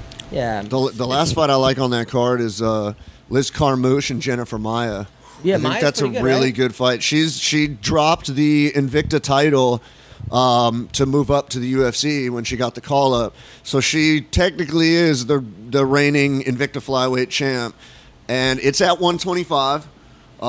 So Liz is going to cut a little bit more, but I think it's a really good fight. I think it's a good grapplers matchup for sure. I like Carmouche. I got to go with my girl fight Carmouche, too. man. But she gets hurt sometimes. She got rocked by Caitlin Kukajan. Yep. And she gets rocked sometimes. Gorilla. Love it. Yeah, but she's a fighter, man. She's a fighter. She's a Marine, so I got to go with my girl There you Liz. go. God bless. Got to go with my girl Liz. Have you ever slept with a lesbian before, No. Greg? I might have turned one into that's one, what I'm saying. She wasn't a lesbian when we slept together. She was after. You turned a girl lesbian, Greg? No, I don't know. Who knows? I don't stick around for the aftermath. All right, so we're calling Gerald Meerschaert, who is killing it, by the way. Had a 9 out of 10 fantastic time. win. Oh. That sounds right. That's right there. That's That's par for the MMA Roasted course right Yeah. there. Yeah. And we always get 3 or 4 trips to the voicemail first. Yeah. And then he has to call him on his phone. The fuck is and then there's calling a me? side call. Yeah, they're going, dude, it's me. It's Adam Hunter. I'm calling you. Hey, dude, I'm MMA gonna call you. Roasted. And he's like, yeah, okay, I'm going to call you right back. Then we get voicemail one more time, and then they answer the phone. This is exactly true. This is exactly what happened. So, I'm excited, though. UFC Idaho. I'm pumped. You ever been to Idaho? Yes. Yeah. Dude, have you I been did to some Boise? colleges around there. You been to Boise? Yeah. Yeah. We shut down Boise. What do you mean you shut down We Boise? shut down Boise when I was in the Marine Corps. Yeah, because We it were was doing- after 2 in the afternoon. yes. It's pretty easy No, to shut down they Boise. legit closed the streets off, posted cops. There was 300 Marines drunk Oh, running the shit. streets and Oh. trying to fight college kids per our CO's instructions. Because he was drunk. That'll and keep them sharp. He was drunk and recruiting us like, we're gonna go fuck some college kids up. These guys don't know who they're talking to. Blah blah blah. And we're like, Roger that, sir. Yeah, yeah. See ya. Yeah. Back to the hotel room. But fun times. So that was my time in Boise. Dude, I love military girls though. Those, I mean, Some. I love my wife, but some military girls are a lot of fun as well. Some. You know why? Because Some. military girls understand the clock's ticking. What do you mean? You know, sort of like single moms have very little free available time. Exactly. You know, military girls are like, listen, I've got 30 minutes before anyone's going to come looking for me, so we got to hit this shit. Did you ever hook up with a military chick? Sure, I lived in El Paso. Oh, yeah. Nice. What branch? What was his name? Army. Army. Okay. Yeah, All right. there was one gal. Forget, I don't know. I can Tell us what happened. Well, she was married. I'm like, are you married? I don't want to fuck with you. And she goes, no, me and my husband have an agreement. I'm like, what's the agreement? That he's out of the country, or what is this agreement? She could only hook up with 4s. Yeah. Hey, that's right. Listen, I send them back appreciating their man. Exactly. You know, I'm the mistake they need to make to realize what they've got at home. You serve a very important function very in today's important society, function. sir. Exactly. Listen, dude, I'm the reason your wife stays with you. Yeah. Okay? Because she gets a taste of this, she goes, there's nothing out there for me. So, listen. It's definitely all worse than this. Someone's got to throw themselves on that grenade. Yeah, okay. That's good. Yeah, absolutely. I've also, military girls, I hooked up with one actually when I was in Korea. An Air Force girl. Yeah, Those see, are always, there you go. Air Force is the way to go, man. Why is that? Air Force, they're smart, they're hot, they're not hanging out with jackasses all day.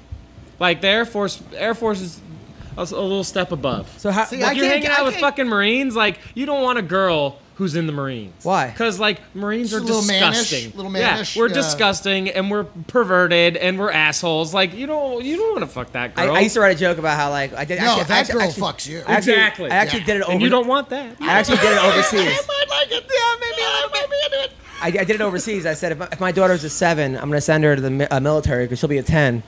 Because like a lot of times girls like because it's like what You're going to be Very a true. great father, Adam. Very true. You're going to be a great father. Well, 'cause You're going to be like- trying to teach her a double leg and shit. I'm going to. She's But- going to have but the it- worst dating skills. but isn't there like, Be like bait him into it. Yeah, exactly. He's gonna try to touch you, and then you can single him. Leave him in. It's singling.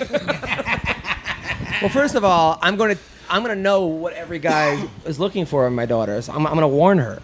You realize it's the player's curse. That's why you're having a daughter. Yeah. That's what happens. Oh yeah, I know. If I'm Yeah. cursed with kids, it's It's going to be daughters. girls. Absolutely, For because sure. you were an animal. For sure. If Yeah. you're a player, if you get, you know what I mean? If you take advantage of women, you get. I don't take advantage of women. Not Come on. anymore. Anyway, I never took advantage of If you're a guy who gets around, it's a player's curse. Not taking advantage. You know what I mean? Yeah, You I can got be around. nice, I but got it around, but I would doesn't never- matter. But you banged a lot of women. I did, but And you pressuring broke them. a lot of hearts. But pressuring them into sex was never my No, thing. I'm not saying that at all. You don't like have to rape. press them into it. No, but it's that what was you never- do after. That's what I'm exactly. But you know, what you do love 'em and leave after. them fast, baby. No, but okay, and that's what this is how you know because you have a daughter. but you see that's guys- what the universe does. The universe is like payback time, motherfucker. And now you got to fucking force yourself to sleep because you don't want to think about what she might be doing out there. That's just the way the universe. There are thinks. plenty of guys that were players that did not have daughters, though. They all have daughters. They all have daughters. All players. Dan Gable- I'm not saying all daughters come from players, but all players have daughters. Dan Gable had 4 daughters. What's that? So what are you gonna have? I'm probably gonna have a daughter. Yeah. Sorry, I mean, you know, unfortunately, I did a lot with the little I was given, and it's probably going to come No, back but to there are haunt me. some guys like when that whole Me Too thing came out. There are some guys where you're like, man, you used to see how aggressive they are with girls. Oh Yeah. yeah. You know, like Yeah. you're like, you would see it. They'd be like, Well, there's Relentless. levels. There's levels of being a piece of shit. Like you No, you're right. No, you you're can right. just be like a nice guy and like, A I didn't floater. call her back. A floater. You know, you're floater? not fucking Yeah, Harvey like, that's Weinstein. the Like kind of piece Harvey of shit you are. Weinstein. Oh, he's- but hopefully he's does not even- not have I think- any children. I think he's off the Right, spectrum. that's though. blast You know? diarrhea. Yeah, No, exactly. And I then think- there's all sorts in between. I'm talking about the levels of shit. I'm putting it on a shit level. Okay, so there's So floaters. floater, that's a nice, fluffy, Yeah. decent piece of shit. What about the little You're still ones a that piece come of out, shit. like the pellets? Little bit, right? I could- okay. that's You're like a guy me. who commits small crimes. Yeah. no crimes, you fuck. I'm not saying crime. You know what I mean? Crimes of passion. Love taps. You know what I'm talking about. Love taps. Minor crimes of passion. You know what I mean? Oh, what are you? When you just fucking fling a condom at him and walk out the door, that's a minor crime of passion. You fling a condom at people? What? Yeah. I didn't say I did it. I used to. I may have done. Ah, shit! I forgot to put. When this people on. used to be like, I Adam, tell you, like, there it is. When you have to drag it out of her pussy, you're like, there it is. Oh, didn't mean to leave that behind. when people used to say like to me like, Adam, what's your name? I'd be like 8 inches. Oh wait, what? And then like, Sweet. You gave yourself an extra couple inches. That's the smart move. Really? Did you not? I don't know. Depends. That depends. I'm way Depends more on of a the grower. temperature. Yeah. I once It had a depends girl. on what my weight cut's like. Because, you know, if I'm really trim. Oh, yeah. I like once had a girl be like, I can't believe that turned into that. Like after, you know, I'm more of a grower. Like, Yeah, after you not get a show. Yeah, boner, sure. Fucking, you know, like. There you go. I feel like that's a big thing with the Jews. It might We're be. growers. I feel like we're growers. No, we just hire people to grow stuff for us. Hey, They can grow you make this thing resentment. bigger here. They grow resentment. They grow resentment and self-loathing. Yeah. It's gotta be about the Jews. The fuck are you Because talking? you're Jewish. Because I'm thinking 3 out of 4. Okay, Jewish. there you Oh, go. that's Because 4 he's out of Jewish. 4. A fucking Jewish Marine. Were you like the only one? Nah, there's like another one. There was like 2 of us. My we had a We meeting. don't, we don't admit it. The lawyer. My CO he converted to Judaism. He was raised like Southern Baptist, For like That- Can I dark tell you- as the night, that and is converted the- to Judaism and was all Hardcore about it, Judaism. like hardcore. for like a girl. Did he convert? That's such Yeah, a- his wife. Right. Yeah. That's always such a weird thing, though, when you go from Christianity to Judaism. That's like you raised your whole life, and then you're like, you know what? That Jesus thing, I didn't buy it. That's the only- I don't think he was the Messiah. I don't think he was the I think Messiah. we can get someone better. Yeah, exactly. I'm gonna go wait with these guys. Yeah, but I feel like like the only greedy reason Jew. people are doing that. But it's all for pussy, though. though. People convert for pussy. Oh, Like, No, Yeah. that's usually what it is for me. Every For time. love, let's say for love. oh, yeah. Would you ever convert? No.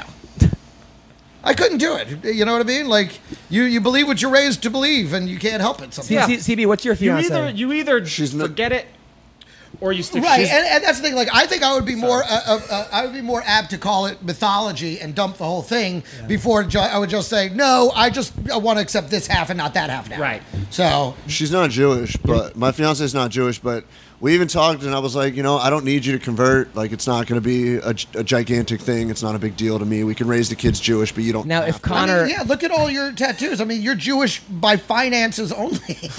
You're financially Jewish. now if Connor asked you to convert, No, the would you? last name's Goldberg. Okay, I'm second from the top. Fucking- I believe I'm you. up there. I believe you told Meanwhile- everyone it's grenades.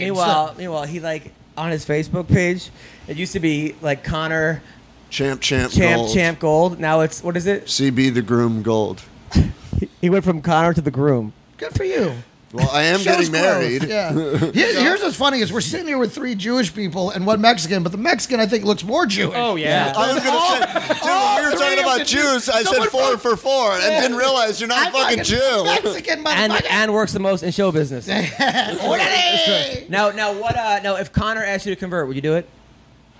I'm not really big into religion. But I'm saying, but if Conor McGregor was like, you could walk me to the cage. I don't need to watch. None of be this Catholic. none of this sitting at the fucking fights. Like, Like, Connor, I you here? don't Connor? fucking. Connor, you here? I don't need to be at the fucking fights for it. I showed up today because I heard that my greatest fan, my closest confidant, the only man who can draw a graph of the undercarriage of my bars. Right. I heard he was a Jew. Okay. That he didn't believe in my Lord Jesus Christ. Now, do you want him to convert for you? I want him to convert. CB, will you You know convert? what? Through Jesus Christ, all things are possible. That's Amen. right. There you go. That's the spirit. Get another tattoo, but make this one of Jesus. Put the Lord right. Put him right above your tit. Connor's bigger than Jesus. Oh, He said it God. himself. Wow. Oh, now you're saying words I can't repeat, laddie. Wow. I'm not gonna He repeat said it in that. an interview. He goes, "What would happen with a fight with you and Jesus?" He goes, "I'm Cocaine's bigger a than hell of a Jesus." drug. That's all I can say. I'm just Barry. quoting the man. But join us on this side. You're my child. The Mexican side. Join us and see your dad Juarez. I do live When near I would Van fight a Nuys. donkey. I think they're still trying to do Connor Nate, the next one. They're really trying to make I that heard happen. Connor Cobby, but every time somebody mentions Connor, Dana's like, "We're not talking to him right now. Stop asking me questions." I'm like, Yeah. Yeah. whatever. But we got to wait have till the to end of imagine July that to see they're what the over court it. case happens. By the way, I heard that Stevens was totally ready to fight when Max pulled out, Ortega said no. And Ortega said no. Good for him. He doesn't owe anybody anything. He said, I'm not a yes man. No, but at the same time, Edgar put a short notice fight against him. Just because he took an opportunity doesn't mean he now owes somebody else an opportunity. Right. You know, it's like he said it himself. He said, I think Frankie made a mistake taking that fight. Right. You know, like, I think he made a mistake. Plus the fact, we've seen it countless times where a guy takes a title shot or not a title shot, where a guy takes a fight because the title shot is now off the table because the champ's injured. They end up losing and they go to back of the line or whatever. Yeah. And plus the fact, it didn't look good that the entire time Dana and everyone was like, we're going to try and get it on 227. I'm like, Max can't open his eyes or speak right now. Yeah, that didn't look good We at all. need to wait. But they didn't know, so Dana was hyping. Say that, did he? Yeah. They were showing the interview. Dana said we were trying to push it onto the LA card, and then like 2 days later, he's like, I'm not letting Holloway fight anytime soon. He's too fucked up. Oh, good. Are you going to go to the LA card? No. Hello? Hey, Gerald Meerschaert. What's up? Hey, it's Adam Hunter. You're on the MMA Roasted podcast. Hey, what's up, man? Congrats on your recent win, man. That was amazing. That was incredible. You look great. You came back once again. How hurt were you in that first round? It wasn't as bad as it looked, I think, but I mean, he cracked me with some good shots. That one, there was a right hand in there. I went back and watched it later, and I saw part of it was because he like lunged in with his body, but he definitely sat me on my butt. There was a couple of hard hooks, nothing that ever, put me dizzy or anything, but hard enough where I was like, damn, this dude is really trying to crack me. So, and the submission attempts, he was, he got. I didn't realize how far along he got on that rear naked choke. I never felt that much in danger, but it definitely was not. Wasn't a good look in that first stanza there. But I was all right. Well, dude, it was awesome. Now they gave you a guy 11-0, and it seemed like you were on Fight Pass. Do you feel like they were trying to, in some way, make a name for this guy off your back? Were you disrespected at all by that? No, not really. And it's kind of hard to tell because, of course, they're going to try and build up guys that are undefeated. And I get it. For most people, when they look at records, they want to see that 0 or like a 1 or a 2. And as far as most people are concerned, they see my record and they're like, "Oh, he's a journeyman." And if you look at my earlier career, I've got some losses against some guys that aren't so tough. But it's one of those things where I came in at ground zero. I had no background in anything. I had to work my way up, and I kind of took the hard way of doing it. But it just gave me another chance to prove that really my record outside the UFC shouldn't be of any concern to anyone. They should just look at my body and work inside the company and try to go off that. Well, when you're 9-1 in your last 10 fights, and your first fight you ever fought was a guy against Jay Ellis, and you came back and knocked him out. How good? But the first time you ever fought him, you lost to him. How good did that feel to kind of avenge your first loss? Oh, it felt good. I mean, that was in 2007, and I had seen him fight one of my teammates at the time before. And Jay Ellis is one of those guys where he's got kind of a deceiving record. He's, used to be one of the toughest guys, around for about the first 3 minutes or the first round, and then after that, he would literally just give up. And I've seen one of my teammates fight him, and they took him down, and he kind of just folded. So I was like, "Oh, okay, I'll just take him down." Well, I didn't really know how to do that, so I just ran in there with my neck sticking out. He ended up grabbing it, and I decided I wasn't going to tap, and he choked me unconscious. But it felt nice to get that one back later in my career. Yeah, it's got to, man. And you're a guy that I've been a fan of for a while, and I feel like, man, this dude is tough. I remember one of your fights was where you hit the guy and you kicked him in the body. Was that the last fight against Spicely? Was that a body shot you knocked him out with?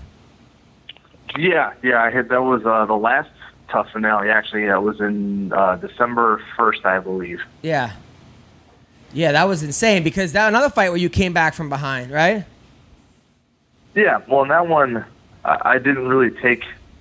I didn't really take any damage, and that was one where I actually came out guns blazing. I got a little too excited in that first couple minutes. I started landing my punches right away, and he just kind of started balling up, and I thought maybe if I sprayed enough, the ref would call it, and maybe he'd just slump over. But then he he decided he wasn't going to go out like that. He took a big swing, and I went back at him, and then he had my back for, I don't know, 3 or 4 minutes for the rest of the round, basically. And it was just me kind of fending off, the chokes and just kind of sitting in a body triangle. And then after that second round came, and I found my range and just was a little more disciplined in picking my shots, and I just laid that body kick in there, and it was pretty devastating. And it was really, really nice to get a knockout victory in the UFC. Nah, dude, I fell down. That thing hurt so bad. I was like, holy shit. I was super happy for you, man. Now, I was reading your bio. It said that you played the tuba and you wanted to be a music instructor. And then you went into fighting? Yeah. Like, how the fuck did that happen? So I played the alto sax with my first instrument. And it was, one of those things where I was really into, well, not just was, but I started getting more into blues music when I was younger and really liked playing. And it was, really the only thing I had done where I was like, okay, this is fun for me, so I could do that. And I was in college for a year, and I had, just a small partial scholarship, and they required that I play in their jazz and wind ensemble. But then I found, a gym at the time, and there was for back then, quite a few tough guys training there. It was the Freestyle Academy in Kenosha, and at the time they had Nick Aguilar back when he was in Bodog Fight Series, Sergio Gomez from back in the day, he was in the WEC, and he had some pretty tough fights. Brian Garrity, who was on the Ultimate Fighter and fought some tough guys, was there. So I tried it once, and I got hooked. Now, were your parents happy or pissed when you told them you were dropping out of becoming a music teacher to become a fighter? They probably weren't too happy. I think their first initial knee-jerk reaction was, well, don't get the shit kicked out of you. But after I started getting better and they saw how disciplined I was, they were okay with it. That's got to be tough. I guess that's pretty cool, though. It's really actually, you don't hear a lot of fighters that start off playing the saxophone and then now they're... by the way, I'm here with a guy named Tyler Smith, as well as Greg Wilson and CB Gold. Tyler is a Marine, also a brown belt in jiu-jitsu. You're also a BJ brown belt, and you're a Rufus Sport kickboxing black belt. What is I didn't know that kickboxing had belts.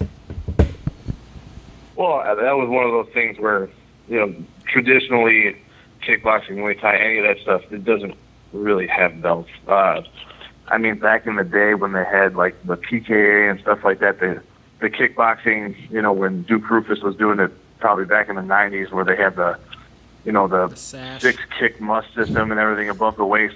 That you could argue had belts because generally everyone was like a black belt in some form of karate, but it was one of those things where like give the average student something to kind of work towards, and we tried to mirror jiu-jitsu in that sense, so they have the basically same belt ranking, and then the only difference is at the front end they'll use the kid system. It's like white, gray, orange, yellow, green, and then blue belt and up is the same as jiu-jitsu. Right.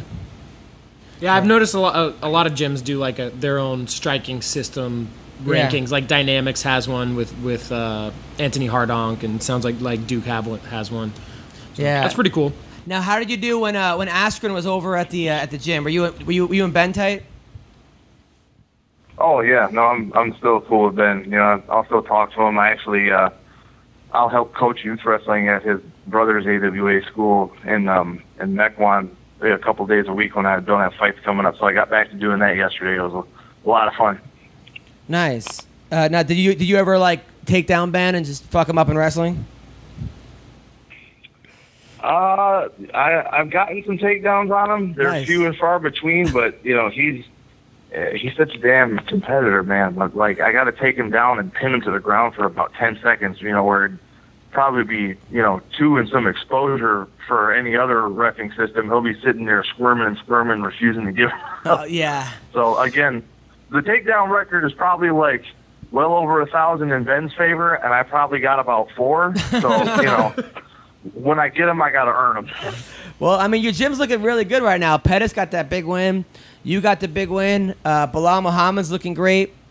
You guys are doing really well. Now, what were your thoughts? Because, I was a little mixed about the CM Punk thing. On one hand, I got to give the guy a ton of respect and showed a ton of heart. At the other end, kind of thought that he kind of skipped the line and, like, what is the point of all this? I understand he's popular and this and that, but he should kind of go like where you went to the RFA and the LFA and this. And, you had 35 fights before you got into the UFC. Now, my question was, how did you guys think he was going to do when he finally got in there?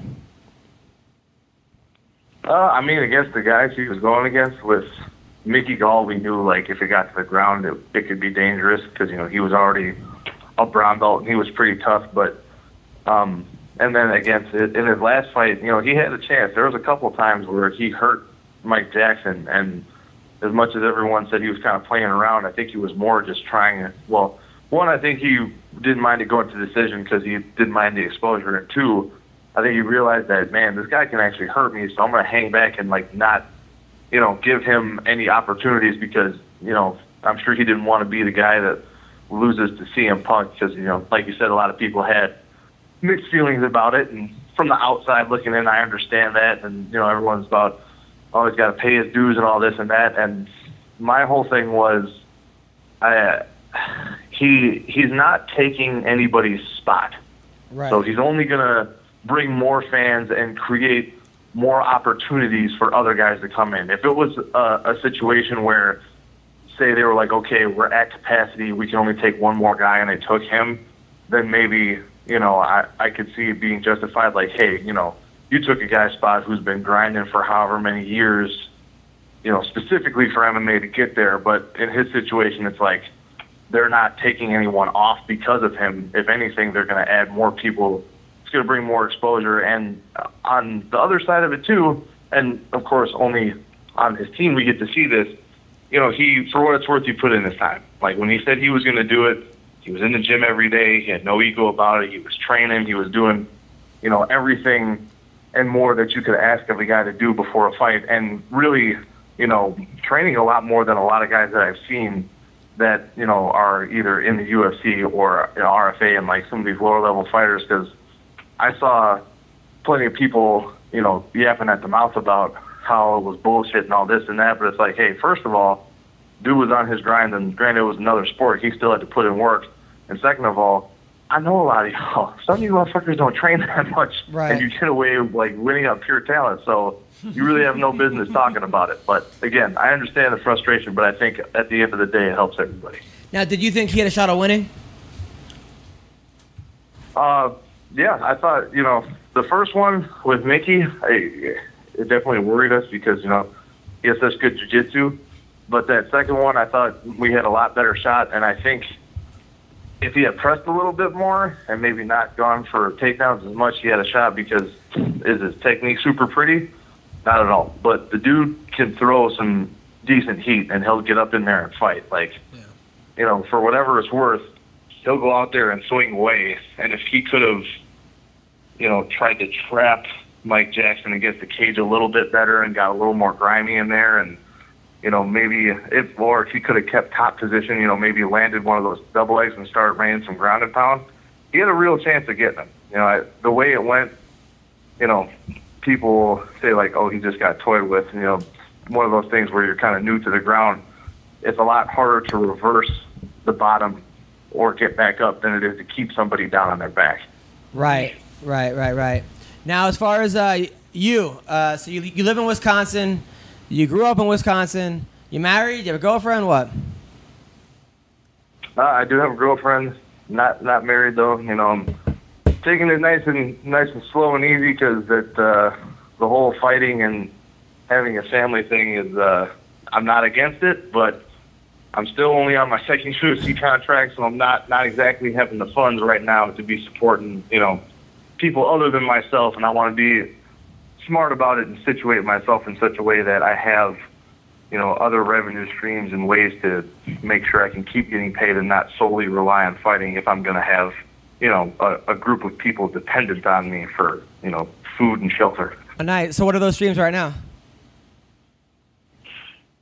The first thing would be like I never want to like get into getting some property and stuff like that, and eventually I start teaching after I'm done with fighting, but just be more, as they would say, accumulating your war chest before you decide to do all that stuff, and maybe couple of years from now, maybe I'll start thinking about starting a family. But for now, I'm just 100% focused on beating dudes up. Now, Wisconsin girls are super hot, but they have horrible accents. How do you deal with that? Well, other than that, honestly, man, in Wisconsin, it's not like a lot going on. I mean, I love where I live, but, you know, we got 3 hot months out of the year. The rest is pretty cold. So your options are you can drink, eat, or, for me, train. So I like eating. I don't really drink too much or party, so I end up doing enough training that the eating doesn't get to me, and that's pretty much all there is to do. Now, and did you meet your girl on Farmers Only, or where did you guys meet? No, you know, I was at a flea market. No, I ended up. She works out a lot at one of the. It's not a Gold's Gym, but something like that around here. Nice. And ended up meeting her there. So she must be hot as hell. Oh yeah, no, she is a very physically attractive person. She can probably out squat most dudes. So I'm all about that. So she's got a great butt. Oh yeah. Oh, good work. Gigantic. Any pictures of her? Not that I'm going to share with you, you dirty bastard. No. Not me, but like, not me. The fans, dude. The fans all want to see her. Well, okay. So who do you want to fight next, buddy? Man, you know, it's kind of hard. I don't know. It'd be cool to get somebody in the top 15 at least, but honestly, at this point, you know, just being able to get on like a main card or a FS1 main card to get a little exposure would be nice. And like really, my goal is I want to squeak in 2 more fights before the year's over because it's July already. This is my first fight of the year. And the last time I fought was December 1st, so I want to get the ball rolling again. Is there anybody that you don't like or that was talking smack about you or that you want to get back at? No, I mean, I haven't been around long enough to even develop any feuds yet, so and I'm pretty laid back, so even if there was someone talking smack about me, I haven't heard about it. Those are fighting words, man. Those are fighting words. Man. Yeah, no, I come off super strong. I know it's a little much, so you know if you got to edit this later, feel free. Now, have you ever had a crush on Rowdy Beck? I had a crush on who? Rowdy Beck Rawlings. Rowdy Beck. No, I feel like this is leading into something. That was a really specific question to ask. Well, we have Rowdy Beck here in studio. How are you? Now, do you know? I'm all the way from New Zealand. Do you know Gerald Meerschaert? I don't know him, but I want to meet him. You want to meet him or meet him? I want to meet him and meet him. Oh, nice. What do you like about him? Everything. I hear he's a fighter. Yeah, I hear he's a tough cracker. Yep. Wouldn't mind riding his donkey. Wow. All right. Gerald, would you let Rowdy ride your donkey? I don't know who's making that voice, but they're not getting anywhere near my donkey. You won't let me touch your donkey. I was on me feet, Banners. He said That's a good Australian accent, but you're like 3 octaves too low to be considered a woman. He said you can't go near his donkey, man. Just wanted to eat his ass. You want to eat his ass? That's the donkey. Gerald, Ride the donkey, eat the ass. Gerald, have you ever had an Australian girl eat your butt or no? I can't say that I have. At least I don't remember. It's never too late to go down under. All right. Well, thank you, Rowdy Beck. I appreciate it. Thanks for coming. No problem. All right. Well, listen, Gerald, you are quite the ladies' man. Listen, I'm a big fan of yours, buddy. Keep it up, man. You're a fighter's fighter. Hard-working guy. You got your nose down. You're a good guy. You're a good person. And I like what you do, buddy. Hey, man, I appreciate it. And I was very unfortunate I couldn't get out to see you. I really hope, if you're ever in Chicago or in the Midwest area, let me know. I want to try to catch a show for sure. Absolutely will do. Thank you so much, brother. Thanks, man. Take care. All right, that was Gerald Meerschaert. Hold on, this is Gary. Hey, Gary. Hey, can I call you in like 3 seconds from an unblocked number to do the podcast? Sure. What's up? Oh no. I think we We are. can do it Thursday. You want to do Thursday? Here's Gary canceling on us again. This is Gary. Adam's talking to Gary Tonin on the phone. It'll probably be like 10 minutes. All right, I'll play back 2 seconds. Oh, there you go. All right, so we're calling Gary Tonin right now. That was Gerald Meerschaert. Nice guy. He didn't seem to like Rowdy Beck too much. He didn't. But, That was surprising. But Beck, hang in there. Okay. It sounded like Beck's been smoking a lot of cigarettes. Rowdy Beck is. Beck might have been smoking a little bit. She's doing bare knuckle. Kind of hard to find the voice. She's kicking ass in bare knuckle boxing. Is she really? Yeah. She's She awesome. is, yeah. She's I the love Rowdy Beck, man. She's the champ. By the way, I'm still trying to set you up with Jessica I. Yes, let's do it. Jessica I. What'd she say about that picture? She hasn't responded. Oh, So, man, that's not good. That's not good, yeah. I'll send her one in a tux. I Classy. thought you could have Yeah. done better with that picture, honestly. Huh? I thought you could have done a better picture. I didn't even, it was quick. You know what you got to do? A little makeup shading on the abs. Yeah. You know, give that No, you got to Sparta do look. it. Plus, you got to pick a picture of you with like someone from Team Alpha Male who's like short. That way you look much taller. Exactly. Well, I mean, I got like an inch or two on Kenny, maybe. Yeah, it's true. Don't worry about it. We are still in the game. We'll make it happen. Hello. Hey, Gary Tonin. What's going on, man? What's up, man? You're on the MMA Roasted podcast. Are you calling to make fun of my mom again, man? No, first At this of all, point, it's just bullying. You can't just keep calling me like this. that's not what happened. First of all, okay, here's a little backstory. So we had Colby Covington on the podcast, who said that he would submit Gary Tonin easily, run through him, right? So then I tweeted the podcast out. Then this guy, I said I was going to run through his mom. yeah, then he started talking about my mom. I'm like, my mom passed away. What the fuck does he want from my mom? Which was okay, because actually my biological mom's still alive. But I was like, all of a sudden I got like 6 mom jokes at me. So I was like, now I'm going to yo mama fight with this fucking jiu-jitsu legend who I never even met before. I was like, fuck, man. But it was all good. How are you doing, man? What's going on? Dude, I'm all right. I just got finished getting punched in my face. Got a little sparring in. I'll be heading home pretty soon. By the way, I watched your 1FC fight. Your first fight, MMA. I was super impressed. What I was surprised about was you kept it standing for the first round. Now, was that the plan? Yeah, well, it wasn't my coach's plan, but it was my plan. John was like, yeah, you should probably just fucking submit this guy. But, it was a big risk. But at the same time, man, I don't want to be in there trying to stand up for the first time against the person I need to do that to. You know what I mean? I wanted to try out the things that I've been learning in sparring and stuff and see how it goes. And it seemed like it went pretty well, at least until I slipped throwing a kick and fell on my ass. There was that. But It's happened to the best of us. But man. you did drop him though, and you did win. Now, were you were you more nervous for the fight than you are for, like, let's say, grappling tournaments? Hell yeah, man. I was fucking pissing my pants the whole time, dude. The worst of all, I think, was like right as I was getting my hands wrapped. Like, as soon as he wrapped my hands, I was shitting my pants the whole time. And I was coming on right after I was the first fight on the main card. So I came on after like some sort of intermission that they did. So I literally had to sit in the back for like 35 minutes. Oh. Like they called me out like I was going to fight. So I was all warmed up and shit. And then I waited for like another 35 minutes bouncing around like a retard. So I was definitely pissing my pants the whole time. It was funny though, the moment you walk out there and you get clocked once, it's like you forget about all that shit. Like I wasn't worried at all anymore. I was just like, all right, well, this guy's going to try to kill me. I should probably try to stop that. So Yeah. let's do it. Now, why did you sign with 1FC versus Bellator or LFA or PFL or UFC? Why 1FC? Oh man, they just built a good relationship with me early off. Before I was even like 100% into fighting, they said to me like, oh, hey, do you want to come do a grappling match over here? They introduced themselves. They got to know me. They made me feel comfortable.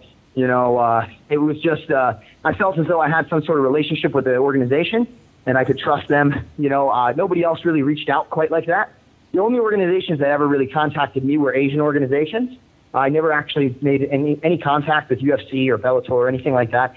A couple times I had like tried to put some stuff out online to get some attention or whatever from some of those organizations, and it never really caught on. So I wasn't really too worried about it. I just wanted to go with somebody that I trusted, and these guys I trust them even more now that I've had my first fight with them. These guys are good at taking care of you, getting you fights. Like they wanted me to fight much earlier. I'm going to be fighting very soon. I can't, unfortunately. They don't do the best job of telling me of promoting the fight right away. So they haven't released that I'm fighting yet, so I can't say when, but it's going to be very soon. But I would have fought sooner, honestly. Like, they would have let me fight, like, 8 weeks later or even less, like 6 weeks later if it was up to them. I just got hurt. I hurt my hand in the first round. I thought I broke it, actually, but I just tore a ligament. Now, what kind of contract did you sign with them? I'm not allowed to talk about that too much, but I'll just say that it's more of a long-term deal than it is a short-term. So it's not like I'm in there for 2 or 3 fights and then, I'm done. I'm going to be with those guys for a little while for sure. And, like I said, I trust these guys and I like fighting for them, so I have no reason to want to, to exit a contract with them anyway. I really don't. I don't see in the near future, even if somebody offered me something, me switching, unless something crazy would have to happen. They would have to treat me very poorly for me to want to leave their organization, I think. Now, I was reading about you, about your whole story, about how you went into you were on the wrestling team. You started wrestling from 5 to 12, and you were a really good wrestler, but then you just fell in love with grappling. Why couldn't you do both? No, I definitely wouldn't call myself a really good wrestler. Not back then. Back then I sucked. I think my main strategy was to sprint full speed into the person across from me. I'm going to have to see if my mom has any old wrestling videos. When I first started, I literally would just run and try to tackle the other guy. I had no real technique back when I was wrestling as a child. Honestly, I think I got bullied a lot by the kids in the wrestling team, to be honest. It's very much of an alpha male style kind of thing. A lot of people will say things like, oh, yeah, you join the wrestling team, your kid won't get bullied. Well, the ironic part is yes and no. Nobody normal is going to bully your kid, but the kids on the team are. You know what I mean? Yeah. It's a dog-eat-dog world out there. I mean, it's even like that in jiu-jitsu to a certain degree. It's just how it is. It's like, when you see a pack of lions and, the alpha is always, kind of, playing around with the kids and stuff like that, biting their neck, trying to get them ready for battle. It's the same sort of situation. So I don't treat it as a negative experience, me getting bullied there. But I was definitely not like the alpha dog when it came to wrestling at all. I felt like I never really put my heart and soul into wrestling. It wasn't my thing, not back then. So when I got involved with jiu-jitsu, there was just something about it, that extra, the idea of being able to beat somebody bigger and stronger than you, the idea of submitting and everything like that, that led me to fall in love with jiu-jitsu just a little bit more. And it was something that I wanted to do every day, and I wanted to spend every minute of my day trying to get better at it. So that's what the real switch came from, I think, because I just wanted to focus just on that. Because I basically, that's all I wanted at that point. Wrestling, I never had that desire, not until much later when I started doing jiu-jitsu, and I was like, hey, maybe I should learn to take people down. I'm probably going to fight one day. I should probably figure that out, because if I want to use submissions, I'm going to have to bring them down. So. Yeah, but you were also, I read, doing 2 a day. I mean, doing 2 jiu-jitsu classes per day, every day. I mean, that's insane. I mean, you really committed to it. You're not just some kid that has talent. I mean, you went above and beyond. Oh yeah.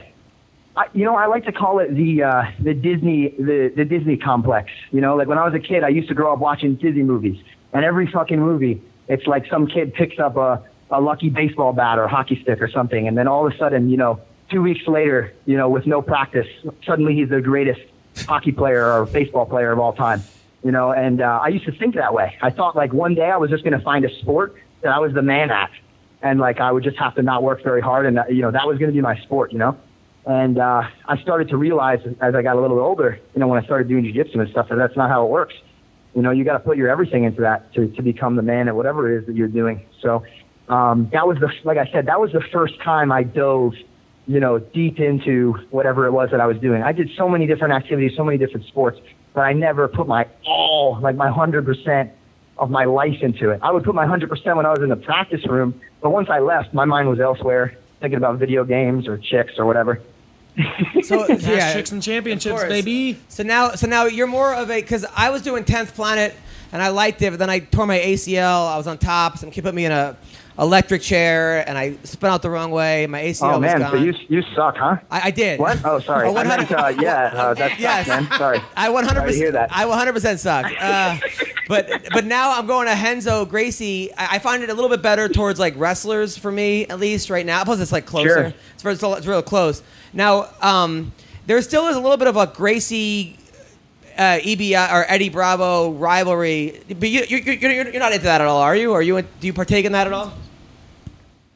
Oh, man, we play around here and there. You know, we definitely do our social media shit, and we make fun of each other and stuff like that. You know, I've never had any bad blood towards anybody really from 10th Planet unless they really came after one of our guys or something or said something. I don't think there was too much animosity. You know, of course, there's a rivalry because we've been winning a lot of the tournaments that they were setting up. But honestly, man, I have a lot of gratitude that I have for those guys for really getting the sport out there. You know, professional jiu-jitsu definitely wouldn't be what it is today if it wasn't for Eddie Bravo, the guys from 10th Planet, and all those guys pumping it out, Joe Rogan. Like, if it wasn't for all of those guys, you know, pushing the sport, I really just don't think professional jiu-jitsu would be as big as it is. I don't think the martial art at all, like in general, would be as big as it is. So, you know, man, I'm really appreciative for the stuff that those guys did. But, of course, man, you know, there's some banter back and forth. It's all fun. I think, you know, Chael Sonnen says it best. It's like, you know, everybody, you know, high-fiving and, you know, saying, oh, good job and thank you and please isn't selling a fist fight on a Saturday night. You know, like, if you expect people to be heavily involved in whatever it is that you're doing, you got to build a little bit of drama around it. So, you know, most of the stuff that we do is for fun, and, you know, we have a lot of fun. I don't target anybody too hard unless they attack me first or, you know, they really deserve it for some other reason. You know, I usually, anything else, I keep pretty good natured if I'm going to be messing with somebody. Well, I mean, Colby, you can tell the difference between me being personal and me not. You know? Now Colby said he would beat you in one round because his teammate Shoeface beat you, and then you said that if he beats you, you will get a tattoo of him teabagging you on your face. Like, that is 100%. That is accurate, and I absolutely would do that. I made the same claim against when I fought Halleck in jiu-jitsu. I said that if Halleck submitted me, I get a tattoo that said G and a G on my butt cheek. You know, I make basically the same deal, even better for Colby, you know? And I don't expect him to bet me anything back. You know, that's just how embarrassed I would be if he submitted me, that I would want that on my ass cheek to look at it every day of him teabagging me just to remind me of what a pussy I was if he was actually able to submit me. But he says that he's a super black belt and that he fucks up everybody he watched a little bit too much Dragon Ball Z, I think. I don't know what the fuck a super black belt is, but I haven't seen any. But he says he beats up everyone at ATT, and that, I mean, you don't think he would basically use his wrestling to kind of hold you down and just kind of outgrind you and get healed? I mean, I guess he could try. There hasn't been too many people that have been too successful at that. But hey, man, I don't see it going any other way than me breaking his leg or strangling him unconscious. But now, how do you think he you can would think do what he wants? He hasn't responded. Listen, if somebody says that they're going to bang your mom and your sister, and you still don't say anything back, I pretty much just consider that a win. I don't really think he's going to be responding anytime soon if that didn't catch his eye. Now, his sister was talking to me a little bit afterwards. She responded. What did she of course, say? She was a little bit interested. She was chatting me up. We were trying to figure out, you know, a good time to see each other. But you know, that was a little different. I don't think it had to do with the attack. Wow. So you're gonna hook up with Colby's sister? That's crazy. I mean, we'll see what happens. You know, man. You know, we'll see. Now, how do you think you would do Seems against like a nice girl. Colby in an MMA fight? In an MMA fight. And here's the thing, man. I don't really, as much as I play games, I have fun. I don't want to talk about stuff like that too much, and here's why. Because as of right now, it would take years for that to even happen. We're both in different contracts with different organizations, you know. So because it can't happen, I feel like a bitch if I was to say, hey, you know, I could beat the shit out of Colby in an MMA fight. You know, I just don't think that's fair. I don't think it's fair because you can't really, all it's going to be is talk back and forth. You know what I mean? A grappling match could happen tomorrow if you wanted it to happen. You know, UFC has let many champions fight in grappling matches. You see it all the time. You know, just like he said, his teammate or whatever, Shoeface, had a grappling match, and he has a UFC contract. So that can happen 2 weeks from now if we wanted to. The MMA fight, you know, if that was going to happen, it's not going to happen until years from now when either one of us exits the organization that we're in. So I'm not going to talk shit there. You know, I'll let the fans decide as I continue fighting what they think I would be able to do in the octagon with him. And then later on, when I get to the point where when either of us gets to the point where we're a free agent or something, okay, then let's talk. You know, we'll talk some game about who's going to beat who. Now, you had a draw with Paul Harris. Was there any bad blood between you guys? I mean, you don't really have to have blood with Paul Harris. Bad blood with Paul Harris. I mean, he's pretty much going to treat you the same way either way, I think. I don't think it really makes much of a difference to him. I think he's just born to fucking crack skulls and break bones. Like, I don't really think he cares. He was, pretty, I mean, you can't understand anything he's saying. He doesn't speak English or anything, but based on what his translator was saying and things, he seemed pretty good-natured after the fight. Right. I'm pretty confident that if I would have triangled him, if I would have actually locked it, he would have just slammed me on my neck, even though it was illegal under the rule set. So, I mean, I definitely saw, his desire to hurt me for sure, but I have no bad blood. He didn't do anything crazy in our match. He didn't punch me in the face like I was expecting. I was legitimately practicing, like, MMA drills before that competition. Like, I was doing, like, slips from a wrestling stance because he, like, smacks people around so much whenever he grapples them. So, I mean, I was well prepared for that.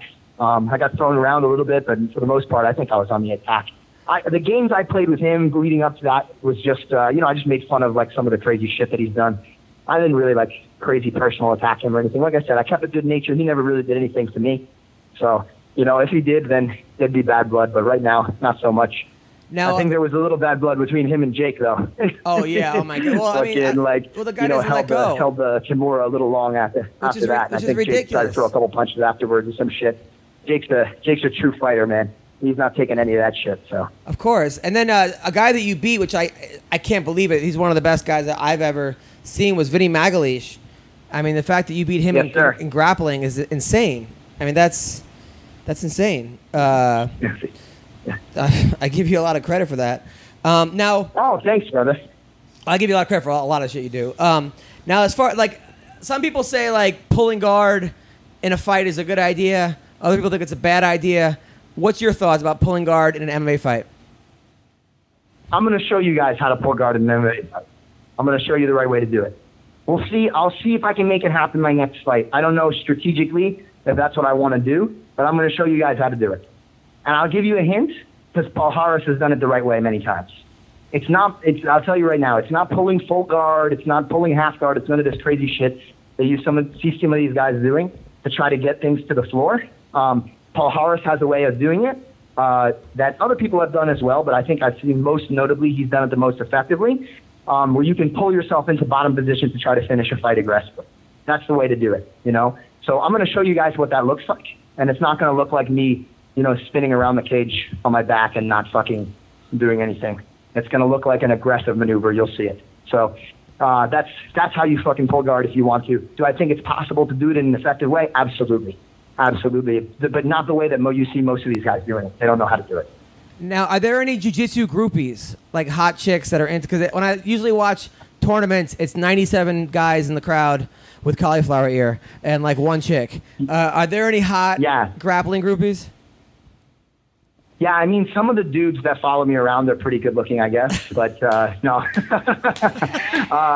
dude. I mean, I think with anything, what the funny thing is though is I think that the more niche the culture is. So obviously, like jiu-jitsu is a little bit more niche than MMA, and MMA more niche than like boxing or some other sport. That's a major thing. I think the weirder the individuals that tend to follow it. Yeah. So it's definitely like you get some real crazies. Chicks that are involved with jiu-jitsu are out of their minds. So. For sure, man. I mean, you're out there. You're definitely right, though. There's way more dudes than there are chicks when it comes to groupies. So what do your DMs look like? Like, hey, you want to... It's like 17 dick pics and then maybe like one, decent tit pic, something like that. So now, like... I say decent, really where I'm from, I was making fun of my buddy the other day. He was a little down. And I was like, listen, man, sometimes you get catfished. You're with like a, 250-pound plus overweight chick, and she's like a 3. You can't always get that perfect 6. And I said, I say perfect 6 because where I'm from, it just doesn't get any better than that, really. I mean, that's what you're shooting for. Right. So I don't know, man. That's pretty much what it's like. Now, do you want to avenge the loss to you, Kron Gracie?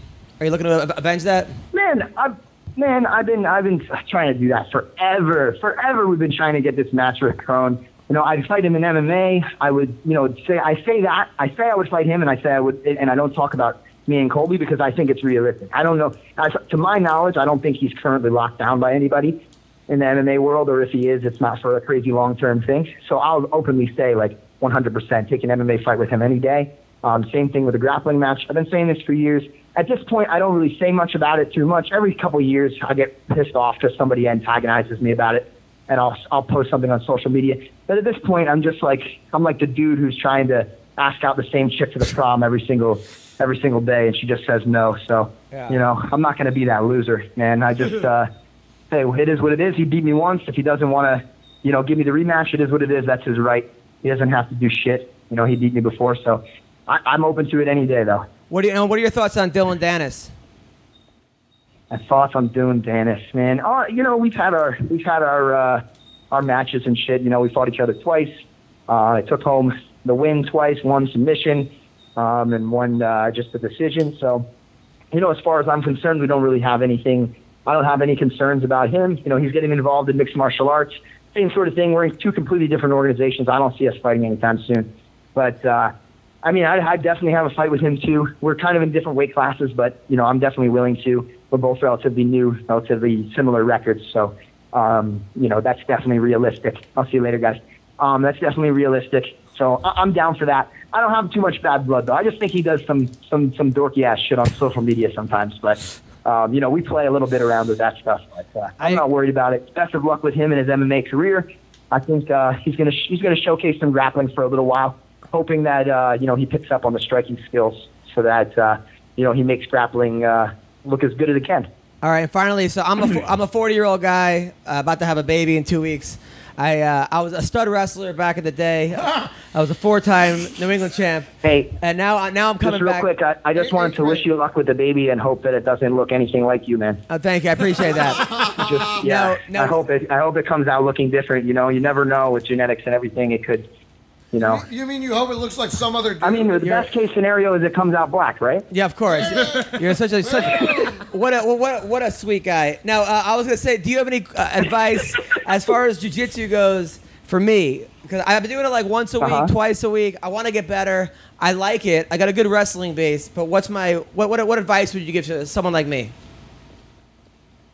Man, I mean, dude, you just got to keep getting into the gym and just For me, I think everybody has the biggest problem just because, especially somebody with a background like yourself, you used to do something that you were good at, and now it's just a new challenge, and it feels the same because you're kind of grappling. It's sort of similar. Like I'm doing MMA now. It's there's elements of grappling involved in MMA, but it's not the same shit, man. I gotta take my lumps. I gotta be willing to get beat up a little bit, and I gotta try my best to focus on what I'm not good at. Right. I think some guys just come into the gym every single day and they work on the same shit that they were good at before. Like maybe you come to the gym and you're just trying to wrestle all the time, and you don't throw everything to the wayside because that's what you know. I think you should just let that go and work on the stuff that you need to work on. Same thing with me. I'm just go right to the stand up. As far as being a little bit older, man, just listen to your body. I think that's the hardest thing for people too. Everybody thinks that they need to be the killer in the gym. Coming in, training as hard as they can every single day. And, we just all can't do that. It's not physically possible. Even me, sometimes with injuries and stuff, I got to take days off or I got to wean off of things. And you just got to be smart, man. The days that you don't listen to your body and you shouldn't be training as hard as you do or you shouldn't be doing whatever it is that you're doing, those are the days you get hurt. It happens to me all the time. And I kick myself in the ass afterwards for it because, if I didn't have an ego that day and I just, sat out, I would have been fine, Now, how often does someone make you tap in practice? What'd you say? Sorry. How often does someone make you tap in practice? Dude, all the time. I have a quote before. It said something like, I just made it up. It wasn't an exact statistic, but it was something like in 5-minute rounds, I get tapped like 15 times. Let's say it may not always be exactly that number. It really depends on what I'm working on. But man, I get tapped a lot. Honestly, if you interviewed some of the people that I train with, if you ask them who scream taps the most in training, it would be Gary Tonin by far. I'm always making sure that I'm not getting hurt in training, number one, and number two, that I'm learning. I'm putting myself in bad positions, and I'm learning to get out. And I think that's a big part of why. Who's making you I'm tap? Marcelo? The way that I am. Is it Marcelo Garcia? I mean, who's tapping you? Nikki. Dude, basic white belts, blue belts, purple belts, anybody could tap me in the gym on any given day, depending upon whatever it is that I'm working on. I'm not in the gym working on not getting tapped most of the time. Sometimes that might be the case if I'm leading up to competition or something, but most of the time I'm working on getting better at certain skills that I'm not good at. And if I'm going to be doing that, it doesn't matter who you are. I'm probably going to leave myself open for something. And I'm not proud, man. I don't care. Whatever. It's a game for me. It's fun. And finally, how do you think you would do against Ben Askren in a grappling match?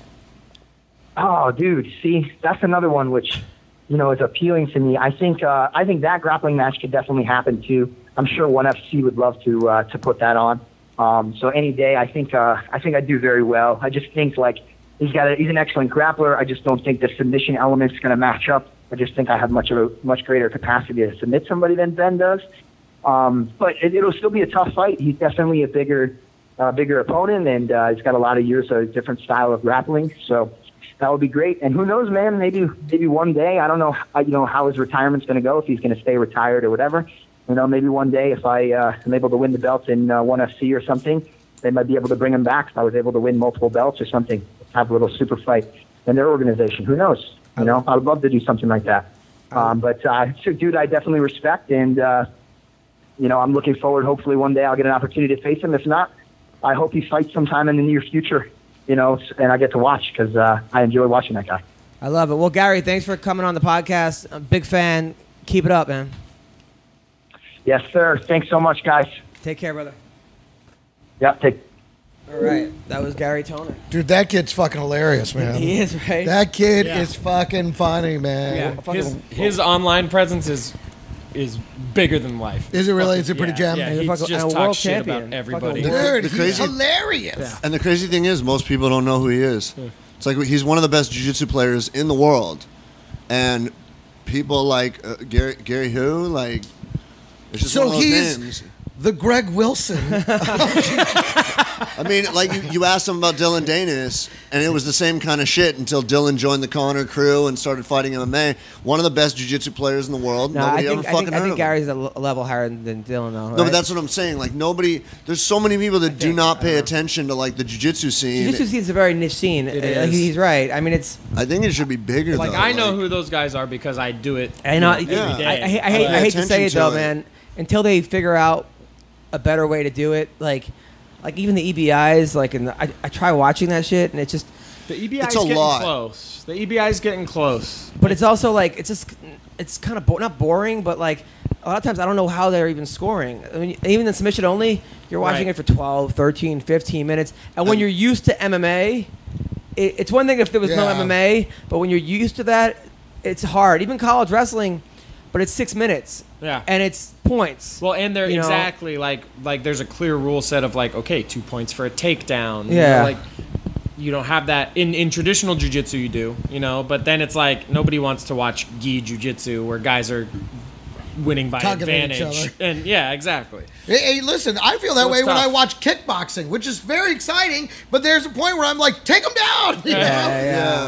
Go for a double leg! What are you doing? Why would you stand there? I think we're spoiled. So there's an element, you know what I mean? Because we've gotten used to all the elements being in the bag. We're spoiled. Right, and everything, that's it's gone so far now that it's hard to come back and take out elements and still be like, okay, that's cool. The thing, you want to watch MMA unless you're an enthusiast of one of those disciplines. Yeah, exactly. I love watching kickboxing. Right. I love watching jiu-jitsu. I love watching boxing because I get each one of them. But also now they're throwing in people start off butt scooting, and you're like, man, this guy would get murdered in a fight if he did that.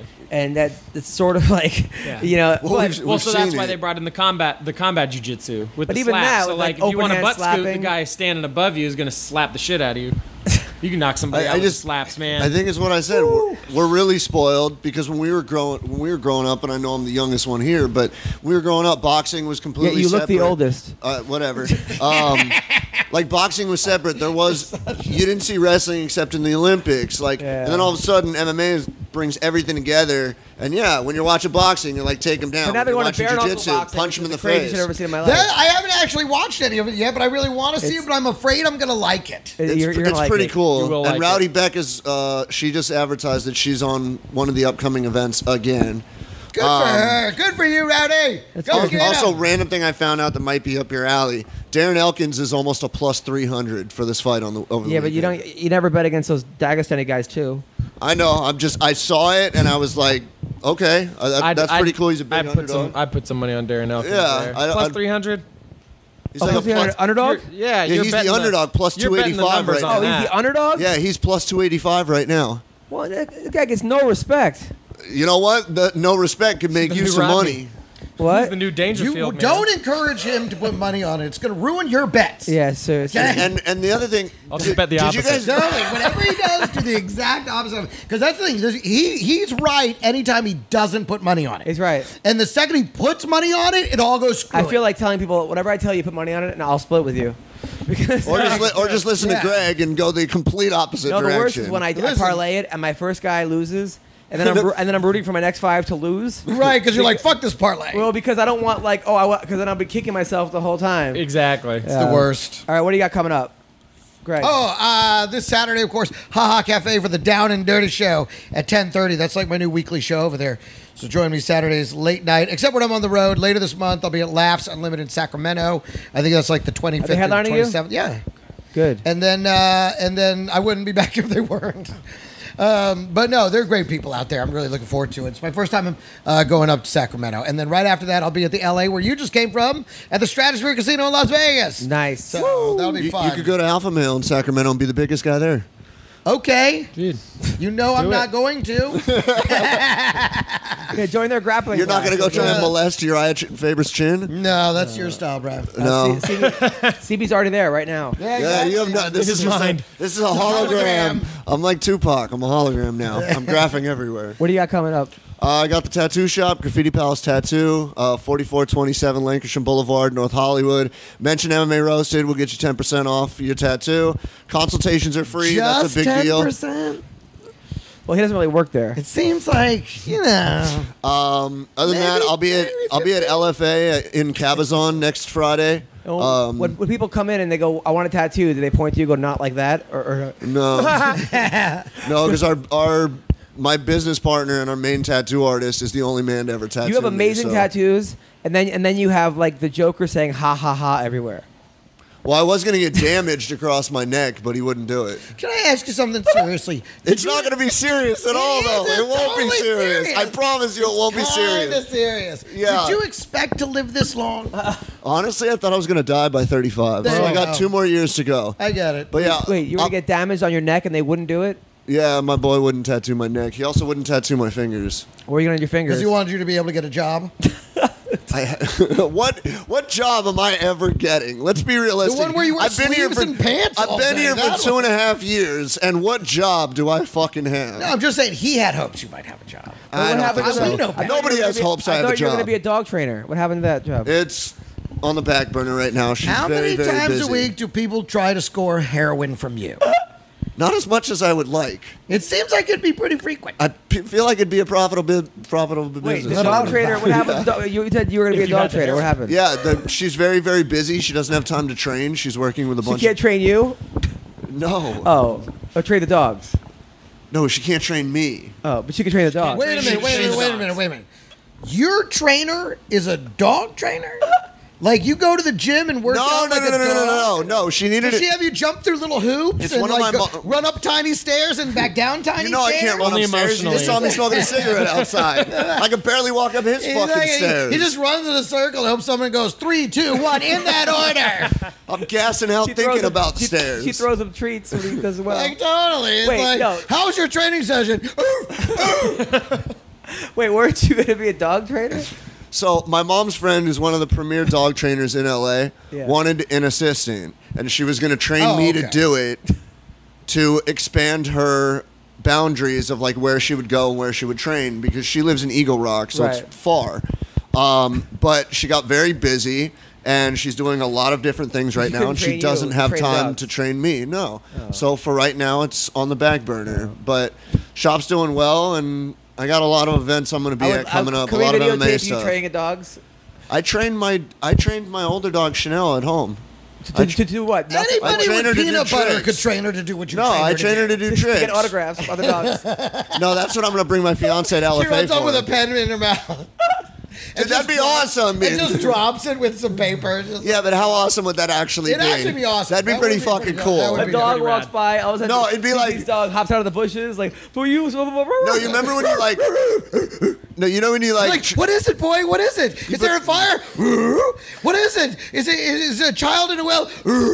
Why'd you bring a pen? No, now that you mention it, you know what I should do? Glossing? Do you remember, they didn't meet it in Lassie, but like they taped the note to the dog to like help him get out of a well or some shit.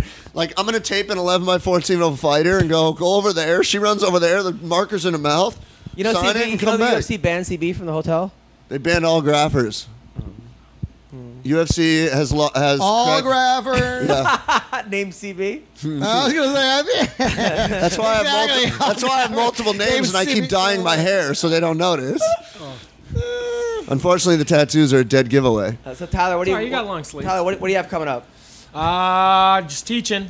Mondays and Wednesday mornings, 9 a.m. Cor de Leon in Venice. Teaching dogs? Teaching jiu-jitsu. Oh. So how many students you got? Right now we have like 4 people showing up to morning classes. So what time do morning classes go off?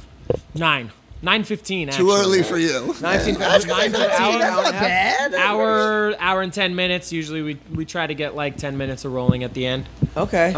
Is it mostly white belts? All white belts. Nice. All white belts. How much is it? I don't even know. I don't even know. I just teach it. So It's free. I know how much they give me. That's good. You want to know that part? Come by if you want to learn some jiu-jitsu. Is You it can gi also. or no gi? It's what? Gi or no gi? Gi. In the gi. We do no gi too. Now, We have here's no the gi thing. classes. Are you naked under the gi? I do you have wear- boxers on under Okay. the gi. Now- Sometimes now- I'll go now- commando now- every once in a Hell yeah, while. right? Sometimes like I don't wear a cup, but I Oh, feel no. sometimes weird. Even no gi, I don't wear a cup. But I'll notice sometimes my partner does, and then I feel like I'm like perverted. Yeah, like you're like, I'm free balling, bro. Well, Hope some you people enjoy wear a that cup. little back rub. You can't wear a cup in competition Okay. because if you get an arm bar with a cup on, what about that's painful. What about a strap on? I think Well, you no, could you probably explained get to away him- with that. Tyler's for sure. me and Tyler coached middle school wrestling together. Greg is convinced that there's boner timeouts, and I told him there's no such thing. Yes, there are. Somewhere in the Midwest, they have boner timeout. Boner timeout. They're like time, and the kid with the boner has to walk around until his boner goes away. Just That's never I've happened. heard about it. Some kid did. He told me about it. He used to wrestle like I think it was in Oklahoma. That was Adam's entire class when Ashley Evans Smith showed up. I don't No, doubt no, it. they didn't even like. You know bring who in the she was. hottest chick ever, and for some reason they won't give a. All they want to know is when they're doing an RKO. Yeah, That's all they care about. Yeah, they're really embarrassed. Our kids still think girls are gross, man. They don't care. Some of them, the older kids, middle school, the eighth Maybe graders. the might eighth have graders girls. My might be eighth grade, starting I to get. was- Yeah, I they're was starting to get DTF into in it. the Yeah. eighth grade. Yeah. You were banging in eighth grade. No, I said I was down for it though. Yeah, I wish I was No banging in one's eighth going grade. to touch it for 4 more years, but I was ready by the 8th grade. My first handy was at a bar mitzvah, actually. Nice. I went in the corner and some chick Classic. like Jerked you? Yeah, but I like didn't bust. I was going to say, I probably wasn't. Hey, she touched your dick. That's something. Yeah, I was Right. you know. Dick touch. It counts. Yeah, that counts. Dick touch counts. Exactly. I was really getting some fucking toilet paper in the bra at that point. Did anybody else run into fucking stuffed bra? I fucking full on. I was like, what is this? I pulled it out. Toilet paper? Yeah, she'd stuffed her bra with fucking toilet paper. Oh yeah, good old junior high man. Yeah, but not toilet paper. And now we know where it all Or began. tissues. Or whatever. tissues. Yeah, I don't know if it's all I the just same remember fucking pulling on me like, are you fucking serious? You really? I've had a couple where the bras had like built in like almost like a water balloon. You know, Yeah. like, Well, they Water have, bra. yeah, the water bra. Yeah. Well, that's the thing It's a now, water all this bra. padded bra is basically that they just sell it as a bra now. Yeah. No, It comes pre-stuffed. They're all yeah, they're all. Their boob shape is not that at all. Like you have no idea what the true Are boob boobs shape getting is. smaller? I don't think so. Like on average? No. Is that what's happening? Where they're making the bras to push it up? What do you they think, think like a boobs are survey, getting smaller? Tyler? I don't know. I'm I don't asking.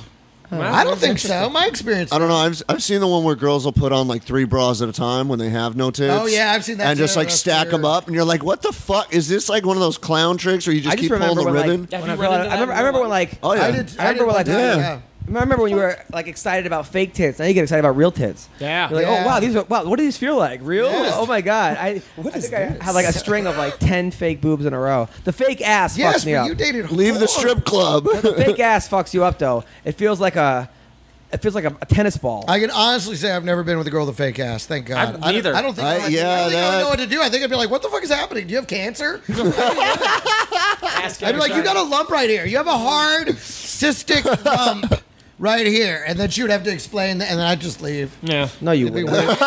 Well, you're right. I'd load, and then, but the second Does it depend on how much coke is load and there? leave, gentlemen. Load and leave. Does it depend on All right. how much coke? It People, does depend on how much coke. Is there Coke? I'm staying. so this Wednesday night, I'm at the Ice House, Pasadena. Thursday, I'm at the Comedy Magic Club at 8, and the Laugh Factory at 10 o'clock. Then Friday and Saturday, I'm in Ventura Harbor at the Ventura Harbor Comedy Club.